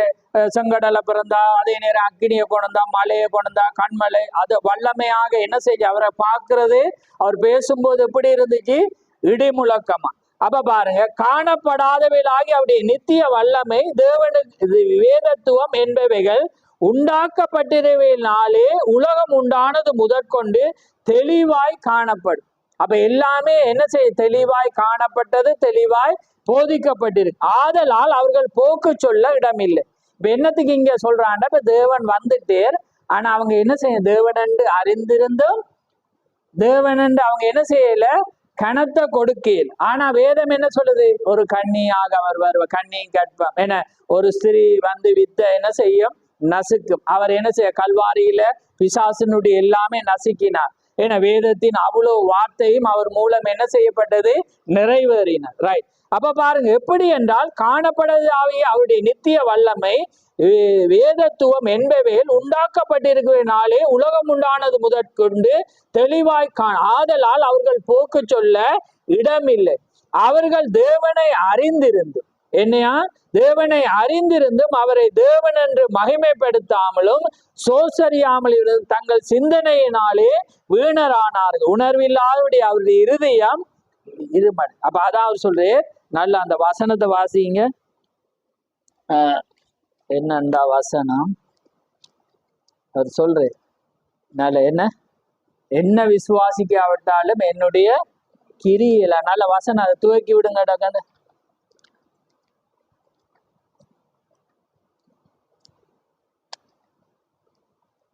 ரைட்.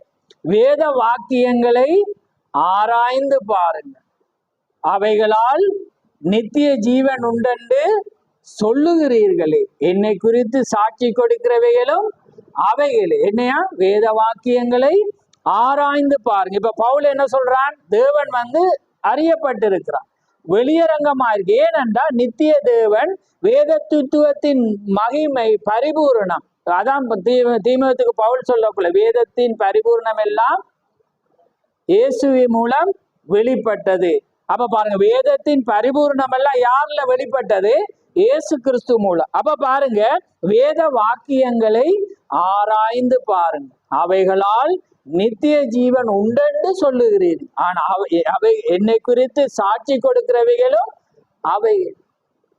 அப்ப அவர் அடுத்ததுல சொல்றேன், நீங்க என்ன விசுவாசிக்காவிட்டாலும் நான் செய்யற கிரியையிலையாவது விசுவாசி, அவைகள் என்னை குறித்து சாட்சி கொடுக்கிறது. அப்ப பாருங்க, வேதம் அவ்வளோ. அதாலதான் உங்களுக்கு புரியணும் அவர் எப்படி இருந்தார், அவர் எப்படி இருக்கிறார், எப்படி வரப்போறார், எல்லாமே வேதத்துல இருக்கு. அப்ப பாருங்க, இப்ப சபை காலத்துலதான் நாங்க வாசிச்சிருப்போம், என்ன தலையங்கத்துக்கே வரையில. இப்ப சபை காலத்துல இப்ப வெளிப்படுத்தல் 1 என்ன பார்த்தோம்? யோவான் பார்க்கிறான், 7 குத்து விளக்கில் மத்தியில் யாருக்கு ஒப்பாவா? அதை வாசிச்சு டக்கன்னு முடியும். தலையங்கத்தை மட்டும் சொல்லிட்டு முடிக்கிறேன் பாருங்க. பாருங்க என்னையா? அந்த 7 குத்துவெளிகள் மத்தியிலே நிலையங்கி தரித்து மார்பருகே பொற்கட்டே கட்டியிருந்த மனுஷகுமாரனுக்கு ஒப்பானவரை கண்டேன். எங்க? எந்த காலத்துல? யாரு? மனுஷகுமாரனுக்கு ஒப்பானவர். அப்ப யார் அது? நீங்க அந்த குத்து விளக்கு படம் பார்த்தா இயேசு கிறிஸ்துவ போட்டிருப்பாங்க, நீங்க பார்த்துட்டீங்க. ஏன்னா அப்ப அந்த குத்து விளக்கின் மத்தியில யார் வார? மனுஷகுமாரனுக்கு ஒப்பானவர். தமிழ்ல மனுஷகுமாரன் என்று ஒப்பானவர், ஆங்கில வேதாகமத்துல the son of man. பாருங்க, அந்த மனுஷகுமாரனுக்கு ஒப்பானவர் யார்? அந்த மனுஷகுமாரன் இவரா? அப்ப பாருங்க, அப்ப இவரை குறிச்சு எங்கேயாவது சன் ஆஃப் மேன் தேவையில்லை, தேவனா சன் ஆஃப் மேன் இருக்கா? இல்லை. இவர் எப்படி இருக்கிறது? ஊழியக்காரன். அதான் வெளிப்படுத்தல் 10:6 என்ன சொல்லுது? 7ஆம் தூதன் சத்தம் எடுக்கிற நாட்களிலே தேவ ரகசிய நிறை. யார் 7ஆம் தூதன்? பிரண்ணா. ஆனா 1ஆம் வசனம் என்ன சொல்றது? வேறொரு தூதன், பலமுள்ள தூதன் வானத்திலிருந்து இறங்கி வர கண்டேன். மேகம் அவனை சூழ்ந்திருந்த, வானவில் அவரை சூழ்ந்திருந்தது, வெண்மை போல பஞ்சு. எல்லாமே யார் அது? இயேசு கிறிஸ்து. அப்ப இவரை வரக்குள்ள தூதன் என்று வருது, இவர் வரக்குள்ள ஊழியக்காரன் என்று வருது. புரியுதா உங்களுக்கு? அப்ப பாருங்க, பிரணாம சொல்ற வசனம் ஒரு மனிதனை குறிக்கிறது, அது ஒரு ஊழியக்காரனை குறிக்கும். ஆனா தேவன் என்று வரக்குள்ள அவருக்கு ஒரு அடைமொழி வருது. அதான் நான் உங்களுக்கு சொன்னேன், அடைமொழி. இயேசு கிறிஸ்துக்கு அடைமொழி ஒன்றை கொடுத்தா பல பேர் கல்லர்கள் வருவார். ஆனா நான் பார்த்தேன், ஏன்னா இயேசு கிறிஸ்து இவர் தானு நீங்க கண்டுபிடிச்சிட்டீங்கன்னு. நாசரேத்திலிருந்து வந்தார். அதான் இவன் பிலிப்பு கேட்கிற, நாத்தான்வேன் கேட்க, நாசரேத்திலிருந்து ஒரு நன்மை உண்டா? வந்துப்பா. அப்ப வரக்குள்ள அவன் பேரை நீ எங்க இருந்த? இந்த மரத்துக்குள்ள இருந்தா உன்னை இவன் சந்திக்கக்குள்ள கண்டோன்னு அவன் டக்குன்னு பாதத்துல சொல்ற, நீ ஜீவனுள்ள குமாரன் என்று சொல்றான், என்ன நீ கிறிஸ்து என்று சொல்றான். அப்ப அவர் என்ன சொல்றே? அது உனக்கு அது இல்லை. ஏன்னா அவர் சொல்ற, நீ அத்தி மரத்துக்கு கீழ் இருக்காக்குள்ளே நான் உன்னை கண்டு கொண்டேன். அப்ப பாருங்க, அந்த அடைமொழி எல்லாமே யார் என்பதை அவரை வெளிப்படுத்து. இப்ப இவரை பார்க்கக்குள்ள இந்த வார்த்தையெல்லாம் இவர் யார் என்பதை வெளிப்படுத்து. புரியுதா உங்களுக்கு? அப்ப பாருங்க, எல்லாருக்கும் இந்த வேர்ட் தெரியும். வெளிப்படுத்தல் கடைசி அதிகாரம், யோவான் அவரை கண்டு பாதத்துல விழக்குள்ள சொல்ல, உன்ன போல. அப்ப யோவான் யாரு? ஒரு தீர்க்கதரிசி, அவனும் ஒரு மணி. அவன் உன்ன போல நானும் ஒரு ஊழியக்காரன், நான் தேவன் வேலையை செய்ய வந்திருக்கிறேன்னு வடிவா சொல்றேன். அதனால என்ன தொழுத? தேவனை மாத்திர நீ தொழுது. அப்ப நீங்க இந்த வேர்டை கொடுத்தா மனுஷகுமாரன் யாரு? இயேசு கிறிஸ்து. அப்ப நீங்க மனுஷகுமாரன் விசுவாசிக்க, ஆனா நாங்க தொழ மாட்டோம், ஜோக் அடிக்கிற மாதிரி. அப்ப நீங்க தொழணும், நீங்க தொழுந்தா நாங்க அதை ஏற்றுக்கொள்ளும். ஏன்னா அப்ப ஒன்று தொழணும், இல்லாட்டி தொழ கூடாது. ரெண்டையும் நாங்க என்ன செய்யலாம்? அது மாய்மால். அப்ப பாருங்க, சபை பாருங்க, அவர் அவருடைய சிரசும் மயிரும் வெண்பஞ்சை போல உறைந்த மலை போலவும் வெண்மையா இருந்தது. அதான் அந்த சுத்தி இருக்கிறது படத்துல.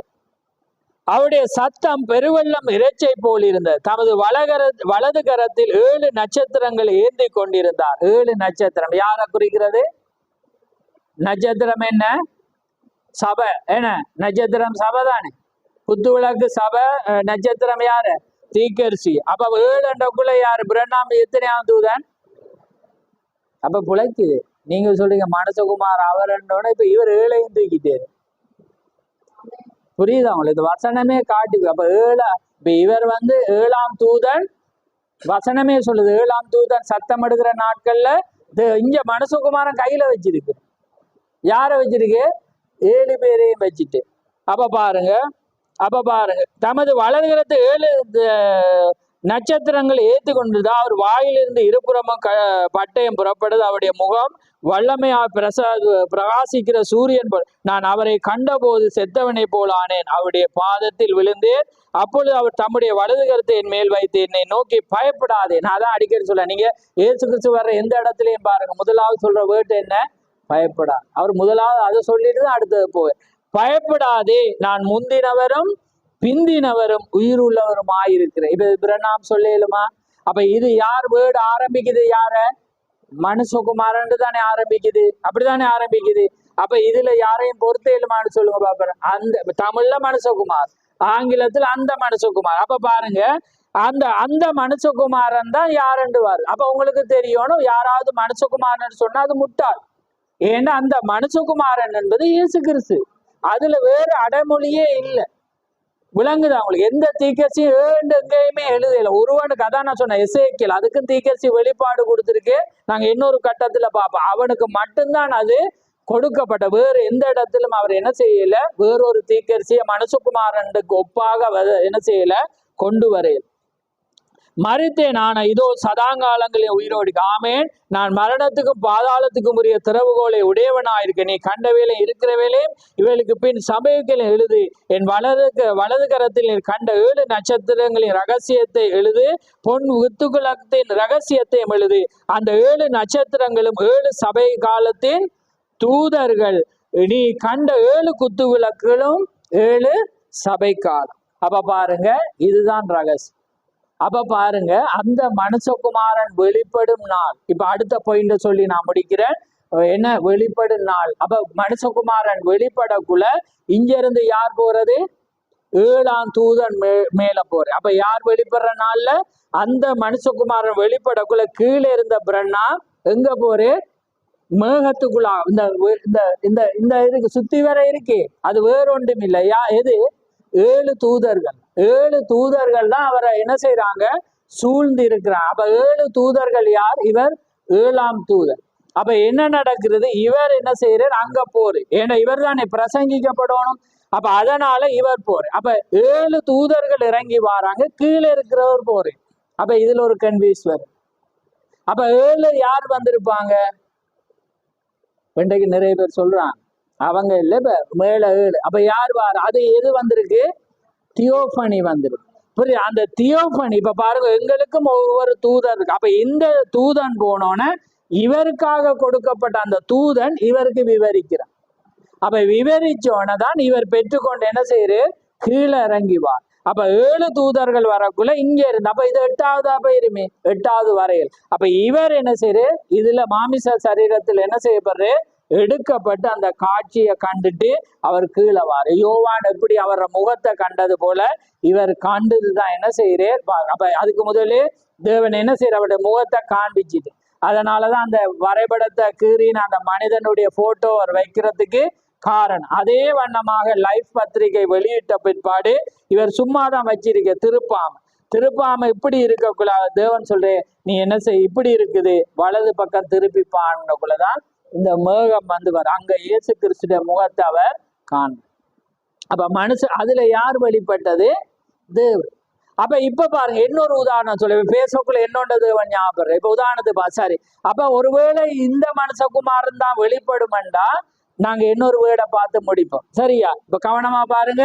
இப்ப இந்த அடையாளம் தான் மனுஷகுமாரன்றாங்க. அப்ப இந்த அடையாளம் இவரா அவராண்டு பார்க்க ஒரு வேடை மட்டும் பார்த்து பிடிக்கும். அப்போ சொல்ல 1ஆம் அதிகாரத்தை பாசி பாருங்க, எப்படி தேவன் நல்லவர் பாருங்க. டப்பண்டி இதை நினைக்கையில டக்கன்னு ஞாபகம் வருது.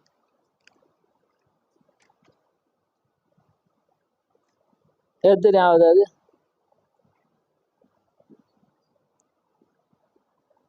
ரைட், 11 மட்டும் வாசிங்க. அப்போ சிலர் 1:11 கவனமா பாருங்க.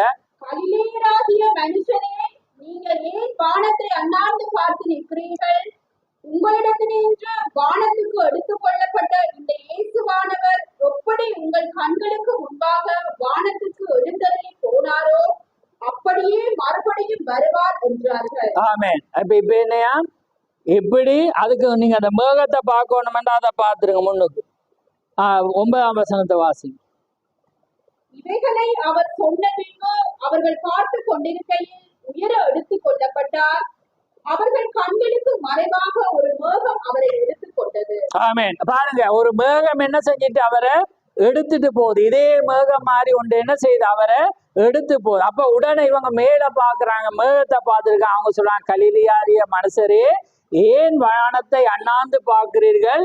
நீங்க அண்ணாந்து பார்க்கணும். இயேசுவானவர், வேற யாரையும் கொமனா சொல்லல, இந்த இயேசுவானவர் எப்படி வானங்களின் மேகங்களுக்கு மேலாக எடுத்து கொள்ளப்பட்டாரோ அப்படியே என்ன செய்வாரா, மீண்டும் வரும். அப்ப மீண்டும் வந்தாரா இல்லையா? அப்ப அந்த மேகத்துல பட்டவது யார்? அந்த மனுஷகுமாரன், அது இயேசு கிறிஸ்து. அப்ப ஒன்று மட்டும் விளங்கிங்க, மனுஷகுமாரன் பிரண்ணாமண்டு போடுறதுக்கு எந்த வார்த்தையும் இல்லை, எந்த காரியமும் அதன்படி சொல்லப்படல. அந்த மனுஷகுமாரன் என்று சொல்லப்பட்ட ஒரே ஒரு காரியம், அது இயேசு கிறிஸ்துமா. அதான் நாங்க இப்ப பார்த்தோம். மனுஷகுமாரன் துவங்கக்குள்ளே அவர் அடையாளத்தை விவரிக்கிறார். அதாலதான் நான் பழைய ஏற்பாட்டின் ஆலயத்தை வச்சு உங்களுக்கு பிரசங்கிச்சேன்னா, தேவன் யார் என்பதை கண்டுகொள்ளணும்னா அந்த அடையாளம், அவர் எப்படி இருப்பார். அப்ப பழைய ஏற்பாடுல அவங்க வினோதமா கண்டுகொண்டார். ஆனா புதிய ஏற்பாடுல வரக்குள்ள அவர் தேவனாயிருந்தார். அதனாலதான் இயேசு மறைச்ச பிற்பாடு பவுலுக்கு தெரியும் அது ஆண்டவர். அதனாலதான் அவங்க கேட்கிறான், ஆண்டவரே நீர் யார்? அப்ப அவர் சொல்ற, நீ துன்பப்படுத்துற இயேசு நான். அப்ப பாருங்க, பழைய ஏற்பாடுல அவங்க நெருங்கலா, தொடையலா, அது கிட்ட போயல. ஏன்னா அவர் காணக்கூடாத ஒளியில அவர் என்ன செஞ்சு வாசம் பண்ற தேவனாயிருந்து. அப்ப அதனால தேவன் அவங்களுக்கு ஒரு வரையறை வச்சிருந்தே, கிட்ட வரக்கூடாது, மலையை தொடக்கூடாது. ஏன்னா அது அவ்வளவு பிரகாசமா பாருங்க, அத மலையிட போர்டரை எல்லைக்கு கூட அவங்க வரைய, அதை தொட்டா கூட அவங்க என்ன செய்வாங்க, மறிச்சு போவாங்க. ஏனென்றா தேவன் வெளிப்படு. அப்ப அதான் வேதம் சொல்லுது, ஏனெனில் தேவன் மாமிசத்தில் வெளிப்பட்டார், ஆவியில் உயிர்ப்பிக்கப்பட்டார். அப்ப பாருங்க, மாமிசத்தில் வெளிப்பட்டு ஆவியில அவர் என்ன செய்யப்பட்டார், உயிர்ப்பிக்கப்பட்டார். அப்ப அது ஏனெனில் தேவன் மாமிசம், அதான் வேதத்தின் பரிபூரணம் எல்லாம் இயேசு கிறிஸ்துவின் மூலம் வெளிப்பட்டது. அப்போ சொல்ல 1 இவன் அழுகிறான், யாரு? பவுல் சொல்றான், என்ன சொல்றான், வானத்திலும் பூமியிலும் அவருடைய நாமம் அல்லாமல் வேறொரு நாமம் என்ன செய்யப்படையில, ரட்சிக்கப்படு. அப்ப அதனால அருமையான சகோதரர்களே, நீங்க பார்க்க வேண்டிய ஒரே ஒரு காரியம், நோவாவின் நாட்களில் வெளிப்பட்டது போல மனுஷகுமாரின் நாட்களில் நடக்குமண்டா, நோவாவின் நாட்கள்ல அந்த அடையாளம் இயேசு கிறிஸ்து வர்ற நாட்கள்ல அது என்ன செய்யப்படும், நடக்கும். ஆனா அதே நேரத்துல பூமியில ஒரு தூதன் இங்க இருப்பார், அதான் 7ஆம் தூதன். அப்ப பாருங்க, பூமியில ஒரு தூதன் இருக்கும்போது பரலோகத்தில் இருந்து ஒரு தூதன் என்ன செய்வாரான், இறங்கி வார். அதே போல முன்னடையாளம் பாத்தீங்கன்னா இயேசு கிறிஸ்து 2ஆம் வருகையில நாங்க பார்க்கக்குள்ள என்ன செய்யற நடந்துச்சு, யோவான் இருக்கிற வேளையில யார் வார, இயேசு கிறிஸ்து வார். அப்ப பாருங்க, அதான் அந்த சத்தம் அப்ப என்ன சொல்லுது, யோவான் எனக்கு முன்னோடியா இருந்தது போல உன்னுடைய செய்தி எனக்கு முன்னோடியா இருக்கு. நீ என்று சொல்லல, உன்னுடைய செய்தி எனக்கு எப்படி இருக்குமா, முன்னோடியா. யோவான், அங்க யோவான மென்ஷன் பண்றேன், யோவான் முன்னோடியா இருந்தான். ஆனா நான் வரும்போது உன்னுடைய செய்தி எப்படி இருக்குமா, முன்னோடியா இருக்கு. புரியுதாங்க? அப்ப அதே நேரத்துல இயேசு வரப்போறார் என்ற செய்தி முன்னோடியா இருந்தது அவர் வரக்குள். அப்ப 1900 வரும்போது அவர் என்ன செய்தான், அந்த மணவாளன் என்று அவர் என்ன செய்யறார், அதை காண்பிக்கிறார். அப்ப பாருங்க எவ்வளவு ஒரு காரியம். 1ஆம் யாத்திரையில மோசேயோட தேவன் இருந்தார், எப்படி அக்கினி ஸ்தம்பமா. 2ஆம் யாத்திரையில இயேசு கிறிஸ்து வந்தார், எப்படி அந்த நேரத்துல யோவான் இருக்கான். 3ஆம் யாத்திரையில வரும்போது அங்க பிரணாம் இருக்கும்போது அந்த காரியம் என்ன செய்யப்படுது, ஆரம்பிக்கப்படுகிறது. புரியுதாங்க? அதான் 3 பரிபூர்ணம். இதோட என்ன நடக்குது, அந்த யாத்திரை முடிவெடு. ஆனா வருகை பார்க்கும்போது இது 2ஆம் வருகை. யாத்திரை என்று பார்க்கக்குள்ள 3, அதான் 3ஆம் யாத்திரை என்று செய்திப்பார். அப்ப குழப்பி கொள்ளக்கூடாது. என்னடா பிரர் 3 வந்து பரிபூர்ணம், 3ஆம் யாத்திரை தான் இப்ப. ஆனா வருகை என்று பார்க்கக்குள்ள அது 2ஆம் வருகை. அப்ப வருகை என்று பார்க்கும்போது ரகசிய வருகை நிறைவேறிட்டு, ஆனா என்ன நடக்கும், மனவாட்டி எடுத்துக்கொள்ளப்படுகிற வேளையில வருகை என்ன செய்யப்படும், வருகை முடிஞ்சு எடுத்துக்கொள்ளப்படுதலோடு வருகையை கம்ப்ளீட் ஆகும். இப்ப வருகை வந்துட்டு ஆனா எடுத்துக்கொள்ளப்படுதல் என்ன செய்யல, சம்பவிக்கல. அப்ப வருகை வந்து ரகசியம், இனி அவர் வரப்போறது இல்லை. ஏனென்றா நாங்க தான் அங்க என்ன செய்ய போறோம், போறோம். அதான் எடுத்துக்கொள்ளப்படும். அப்ப வருகையும் எடுத்துக்கொள்ளப்படுதலை நீங்க என்ன செய்யக்கூடாது, குழப்பி கொள்ளக்கூடாது. அப்ப யாத்திரை வந்து 3 ஆயிடுச்சு. அதாவது 1ஆம் யாத்திரை மோசே நடத்தி போனான். அப்ப பாருங்க, தேவன் மோசைய தேவனாக பயன்படுத்தி, மோசைக்குள்ள தேவன், மோசை ஆராதிக்கப்பட்டானா இல்ல. 2ஆம் யாத்திரையில யோவான் வந்தான். ஜனங்களை திசை திருப்பக்குள்ள யோவான்ட்ட வந்து கேட்கிறாங்க, நீயா அந்த மேசியா? அவர் சொல்றான், நான் அல்ல, எனக்கு பின் ஒருவர் வரப்போறார், அவர் தான் அந்த மேசியான். அப்ப அதே போல பிரணாம் 3ஆம் யாத்திரையில வரக்குள்ள அவர்கிட்ட போய் கேட்கிறாங்க, நீ தான் அந்த மேசி. அவர்கிட்டே கேட்கிறாங்க, இயேசுவும் நீரும் ஒன்று என்ற ஜனங்கள் சொல்றாங்க, நீர் ஒரு விசேஷித்தமான. அவர் சொல்ல, இல்லை ஐயா, எல்லாம் ஒரு விசேஷித்தம் இல்லை, நான் உங்களை போல ஒரு மனிதன், ஆனா தேவன் எனக்குள்ளாக தண்ட ஊழியத்தை செய்கிறார். அப்ப பாருங்க, அதனால இந்த ஊழியம் அப்ப ஏன் நாங்க இதை ஆணித்தரமாக போதிக்கிறோம்டா, ஒரு புளித்தமா முழுவதையும் என்ன செய்யுமா, புளிப்பாக். அப்ப ஒரு அந்த வார்த்தையின்படி ஒரு சபை இல்லாட்டி தேவன் ஒரு நாளும் இடைப்பட மாட்டார். அப்ப அதனாலதான் நாங்க இதை பகிரங்கமாக போதிக்கிறோம். இன்னைக்கு அநேகர், நான் தான் பார்த்தேன், இந்த ஊழியம் காரியம் கிடைக்கப்பட்டோன்னு அநேகர்கிட்ட கேட்டோன்னா, நீங்க அங்காளியா இல்லது இங்காளி, நீங்க எதை விசுவாசிக்க, ஏன்னா இனி நாங்க ஒவ்வொரு ஊழியத்தோடு அணுகும் போது நீங்க எங்கால இருக்கிறீங்க என்பதை நாங்க காணணும்னு கேட்கக்குள்ள ஒரு சிலரை தவிர வேறு யாரும் சொல்லு, பார்த்துட்டு சொல்றேன்னுட்டாங்க. அவங்களுக்கு புரியாது, அவங்களுக்கு விளங்கையும் இல்லை, அவங்க ஆன்மத்தன்மை இல்லாத, அது மந்தமான, எப்படி ஜனத்தை அந்த ஊழியத்தை கொண்டு போறாங்கன்னு தெரியாது. பாருங்க, அங்காலையும் இருக்கிறாங்க, இஞ்சாலையும் இருக்கு. அது வந்து எனக்கு சரியில்லை. நாங்க வந்து கூட்டம் சேர்த்து ஒரு ஊழியத்தை நடத்துற ஒரு கூட்டம் அல்ல. இனி வர்ற காலத்துல இன்றைக்கு 2 கட்டமாக ஊழியம் பிரிஞ்சபடினால இனி ஒருபோது நடுநிலையா இருக்கிற யாரையும் நாங்க அழைக்க போறது, அவங்க ஏதாவது ஒரு பக்கம் ஓடணும், வேண்டாம், ஏதாவது ஒரு பக்கம் ஓடினாதான் காரியமா. ஆனா இத பகிரங்கமா யாரும் சொல்ல விரும்புறாங்க, நான் கேட்கிறேன், அதுக்கு தடுமாறுறேன். நான் அதான் பார்த்தேன், எப்படி நீங்க ஜனத்தை வச்சு தடுமாறுவீங்கன்னு தெரியும். அப்ப பாருங்க, அவங்க தடுமாறாங்க, அது என்னன்னு அவங்களுக்கு விளங்குது. ஆனா உண்மையாவே கடவுள்ற கிருபை, இந்த கட்ட 4 வருஷத்துக்கு முதலாகவே இந்த மனுஷகுமாரன் வரக்குள்ள எனக்கு மனுஷகுமார செய்தியே தெரியாது. ஆனா நான் தேவனுக்கு இந்த இடத்துல இருந்து கணம் பண்ண சந்தோஷப்படுறேன். என்னன்னா, நான் தெரியாம நான் சரியானதை பேசி, ஆமே, தெரியாம சரியானதை நான் பேசி, அதுக்கு பிறகு பார்க்கக்குள்ளதான் பார்த்தா அது பெரிய ஒரு ஆழம், அதுதான் செய்தி, அதுலதான் விஷயமே இருக்கின்றது. இந்த மனுஷகுமாரனுடைய பொயின் தான் இந்த செய்தி. இது தெரியாட்டி ஊழியமே இல்லை. அப்ப பாருங்க, அவ்வளோ ஒரு ஆள். அதே போல நாங்க இன்னொரு சந்தர்ப்பத்துல பார்க்கல, கல்யாணம் நடந்துட்டா நடக்காதான்னு நாங்க பார்க்கும்போது அதுக்கும் நான் காணல. ஏன்னா புது புது கேள்விகள் வரக்குள்ள, அந்த புதிராத கேள்வி மாதிரி வரக்குள்ள, ஆனா அங்கேயும் சொல்லிட்டு வந்த நான் வீட்டை வந்து புத்தகத்தை பார்க்கல சந்தோஷமா. எதை நாம சொன்னோமோ அதுக்கு தேவன் அப்படியே அந்த இணையாகவே இருந்துச்சு, ஆமே.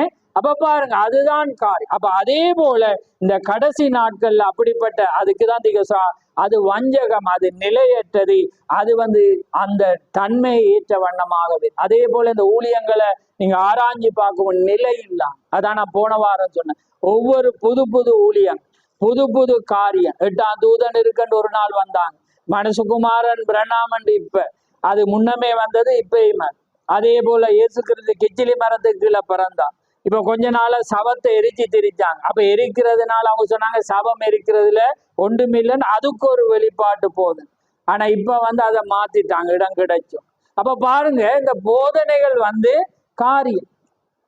அப்ப அதனால வந்து நாங்க அவங்கள குறை சொல்லல. ஏண்டா அந்த பேருக்கேற்ற தன்மையை தேவன் அங்க வச்சிட்டு என்ன அது அந்த வசனத்தை வாசிச்சு முடி அதை வாசிச்சு போட்டு முடி எத்தனை ஆதி ஆகமம் 49 அதோட முடிப்பு. இனிமேல் இந்த செய்தியை நம்ம தொட தேவையில்லை. ஆமென். எல்லாம் விளங்கிட்டு தானே இதோடு. அப்ப ஆதி ஆகமம் 49 மட்டும் சத்தமா வாசிச்சு முடி.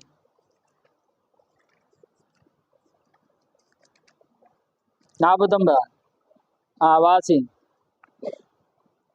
ரூபனே, நீ என் சிரேஷ்ட புத்திரன், நீ என் சத்துவமும் என் முதற் பலனும் ஆனவன். நீ மேன்மையில் பிரதானவன், வல்லமையில் விசேஷமும் உள்ளவன். தண்ணீரை போல தளர்ந்தினவனே, நீ மேன்மை அடைய மாட்டாய். உன் தகப்பனுடைய மஞ்சத்தின் மேல் ஏறினாய், நீ அதை தீட்டுப்படுத்தினாய், என் படுக்கையின் மேல் ஏறினாய். ஆமென். பாருங்க, ரூபனே நீ என் சேஸ்திர புத்திரன், அது மாற்றம் இல்லை. நீதான் என்னுடைய மூத்த மகன். அதே போல ஊழியத்துல நீதான் மூத்தவன். நீ என் சத்துவமும் என் முதற் பலனும். அதே மாதிரி அந்த ஊழியத்துல நீயே முதல் பலவன். அதனால நீங்க என்ன செய்ய தேவையில்ல, சரித்திரம் போட தேவையில்ல. என் முதல் பலம் வல்லமையில் விசேஷித்தமான தண்ணீரை போல தளம்பினவனே. அந்த ரூபனை பார்த்தீங்கன்னா தண்ணீரை போல அவனுக்கு ஒரு செய்தியே இருக்கா. ஒவ்வொரு காலத்திலும் அந்த தன்மை ஒவ்வொரு செய்தியை கொண்டு வருவான். நீங்க பார்த்தா ஆராய்ச்சி பார்த்தா, நான் திரும்ப சொல்றேன், தனிப்பட்ட ரூபனை நான் சொல்லல, ரூபனுடைய ஆவிய சொல்றேன். புரியுதா உங்களுக்கு? ஏன்னா நிறைய நல்ல ரூபன்கள் இருக்கிறாங்க. ஆனா கூட நான் பார்த்ததுல அந்த பேருக்கு ஏற்ற மாதிரிதான் ஆட்கள் இருக்கிறாங்க. ஆனா என்ன செய்ய தேவையில்லை, என்ன சில பேர் எங்கேயாவது நல்லவர்களும் இருக்கக்கூடும். ரைட். நான் இப்ப அந்த இதுல இப்ப ஏன்னா திகசுர கடைசி நாள்ல தளம்பினவர்கள் இருப்பான், அவங்க நிலையற்றவர்கள் இருப்பான். அது அவங்களுக்கு தான் நான் பேசுறேன். தண்ணீரை போல தளம்பினவனே நீ மேன்மை அடைய மாட்ட. அப்ப அவர் சொல்றேன், நீ எந்த மூத்த பாகம் தான், உன்னை கொண்டுதான் நான் ஆரம்ப புள்ளையை பெத்த. ஆனா நீ மேன்மை அடையல. உன் ஊழியம் என்ன செய்யாது, மேன்மை அடையாது. நீ என்ன செய்யலாது, மேன்மை அடை. உன் தகப்பனுடைய மஞ்சத்தில் ஏறினா பாருங்க, அப்பாண்டு பார்க்காம அப்பாவுக்கு மேலே என்ன செஞ்சிட்டான், ஏறிட்டான். அதே போல இந்த ரூபனுடைய ஆவிய பாத்தீங்கன்னா எல்லா சபை தகப்பனுடைய மஞ்சம் என்ன, மனுஷகுமார். இன்னைக்கு அந்த மனுஷகுமாரோட மஞ்சத்திலே காலை வச்சுட்டான். அப்ப பாருங்க, அந்த மஞ்சத்தின் மேல் நீ என்ன செஞ்சிட்டாய், ஏறினாய். அதனால நீ என்ன செய்ய மாட்டாய், ஏறினாய், நீ அதை தீட்டிப்படுத்திட்ட.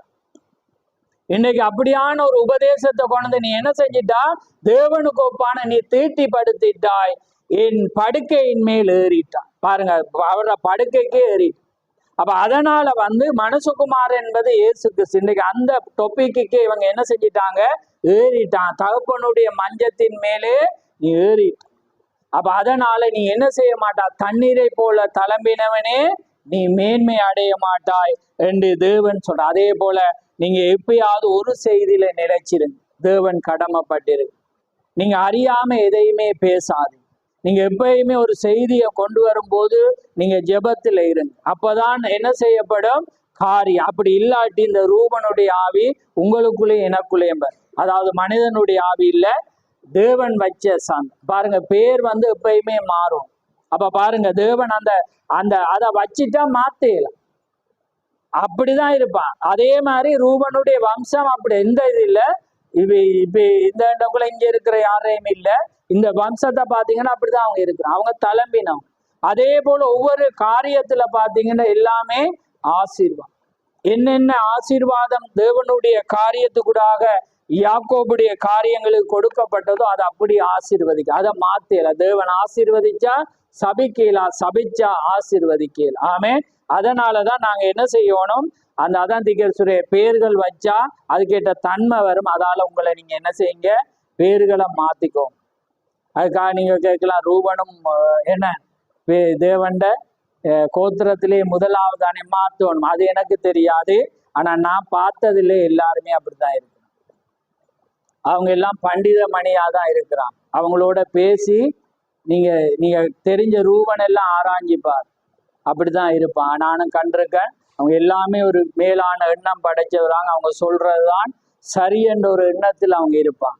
அதுதான் நான் கண்டேன். அதனால அந்த காரியங்கள் அந்த வண்ணமாக இருக்கும். அதனாலதான் வேதத்துல யாக்கோபு, நான் அப்ப போன வாரம் சொன்ன ஜேம்ஸ், அது நல்ல பேர். ஆனா அதே இஸ்ரவேலா தேவன் மாத்திரம். ஏன்னா யாக்கோபண்டா யாரு? எத்தனவன். அவன் ஒரு காட்டி கொடுக்குறோம் எத்தன் கள்ளன் ஆயிருக்கு. அப்ப அதால தேவன் என்ன செய்யறாரு? அதை அதுக்காக நான் ஜேம்ஸ் வச்சவங்களுக்கு சொல்லல, ஆனா தேவன் அதை மாத்திரு. அப்ப அதே போல தேவன் இந்த அப்ப அதனால இது பேருக்கு நாங்க சொல்லல. நீங்க யாராவது இந்த இடத்துல இருந்தாலும் செய்தியில நீங்க தளம்பலா இருந்தா உங்களுக்குள்ள அதே ஆவி இருக்கு. நாங்க எப்பயுமே நிலையாக இருக்கணும், எதையுமே நாங்க விசுவாசிக்கணும். அதனால கர்த்தர் தாமே ஆசீர்வதிப்பாராக. இதோட நான் என்னுடைய காரியத்தை முடிக்கிறேன். அதே போல மனசுகுமாரனுடைய டொப்பிக்கை நான் முடிச்சு நான் வேறொரு காரியத்துக்குள்ள போக விரும்புறேன். இல்லாட்டி நாங்க ஏதாவது நம்ம தவறாக நாங்க போயிடுவோம். ஏண்டா அது காரியங்கள் என்ன செய்யும்? அது வேற மாறிக்கொண்டு. அதனால உங்களுக்கு தெரியும் எங்களோட இயல்பு அது இல்லை.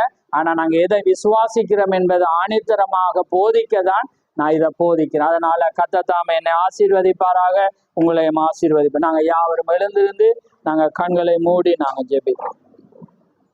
நன்றி ஆண்டவரே, நன்றி கர்த்தாவே, மக சோத்திரம் சோத்திரம் ஆண்டவரே, சர்வலவரே கோடான கோடி சோத்திரம் ஆண்டவரே. அப்பா பிதாவே மக சோத்திரம் சோத்திரம் ஆண்டவரே. நன்றி கர்த்தாவே, மக சோத்திரம் சோத்திரம்.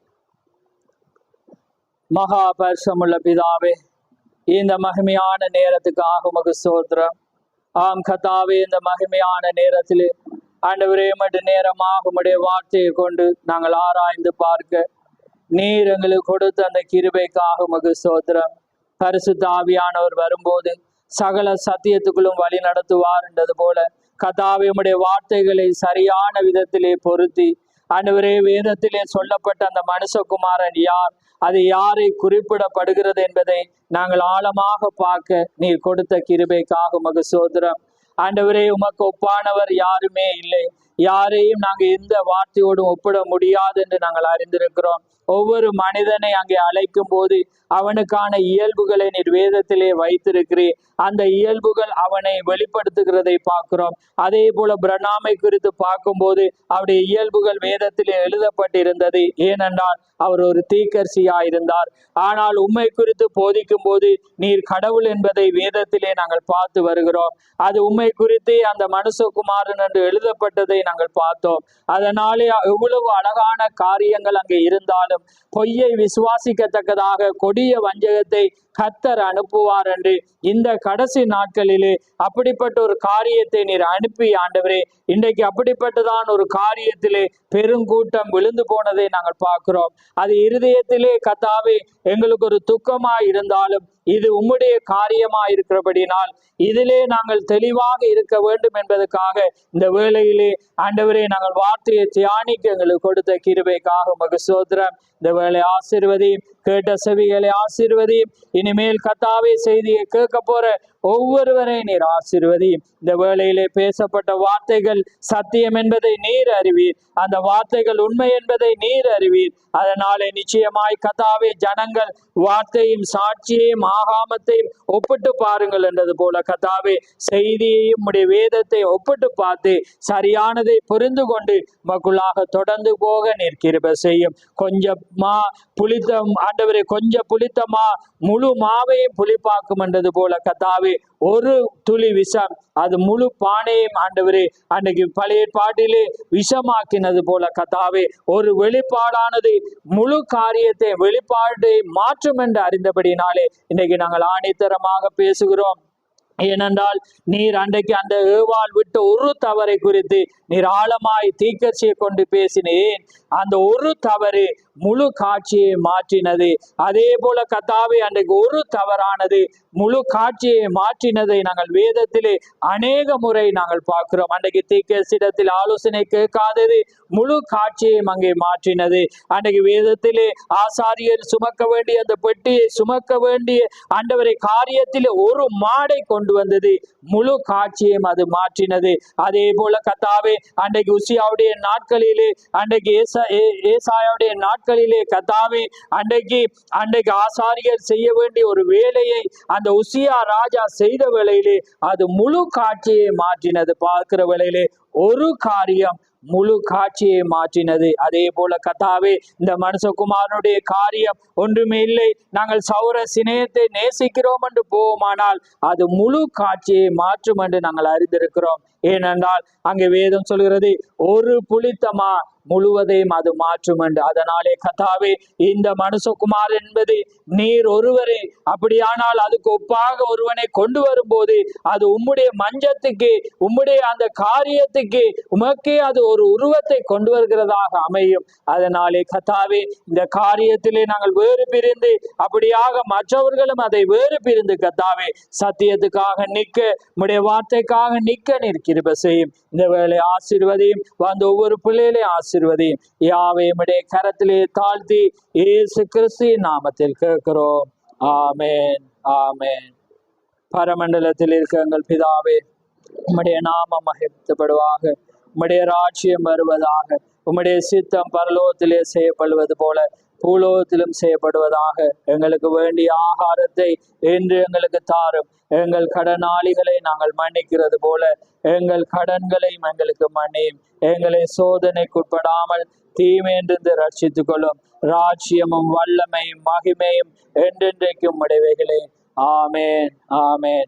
என் ஆத்துமாவே கர்த்தரை சோத்ரி, என் முழு உள்ளமே அவருடைய பஸ்நாமத்தை சோத்ரி. என் ஆத்துமாவே கர்த்தரை சோத்ரி, அவர் செய்த சகல உபகாரங்களையும் மறவாதே.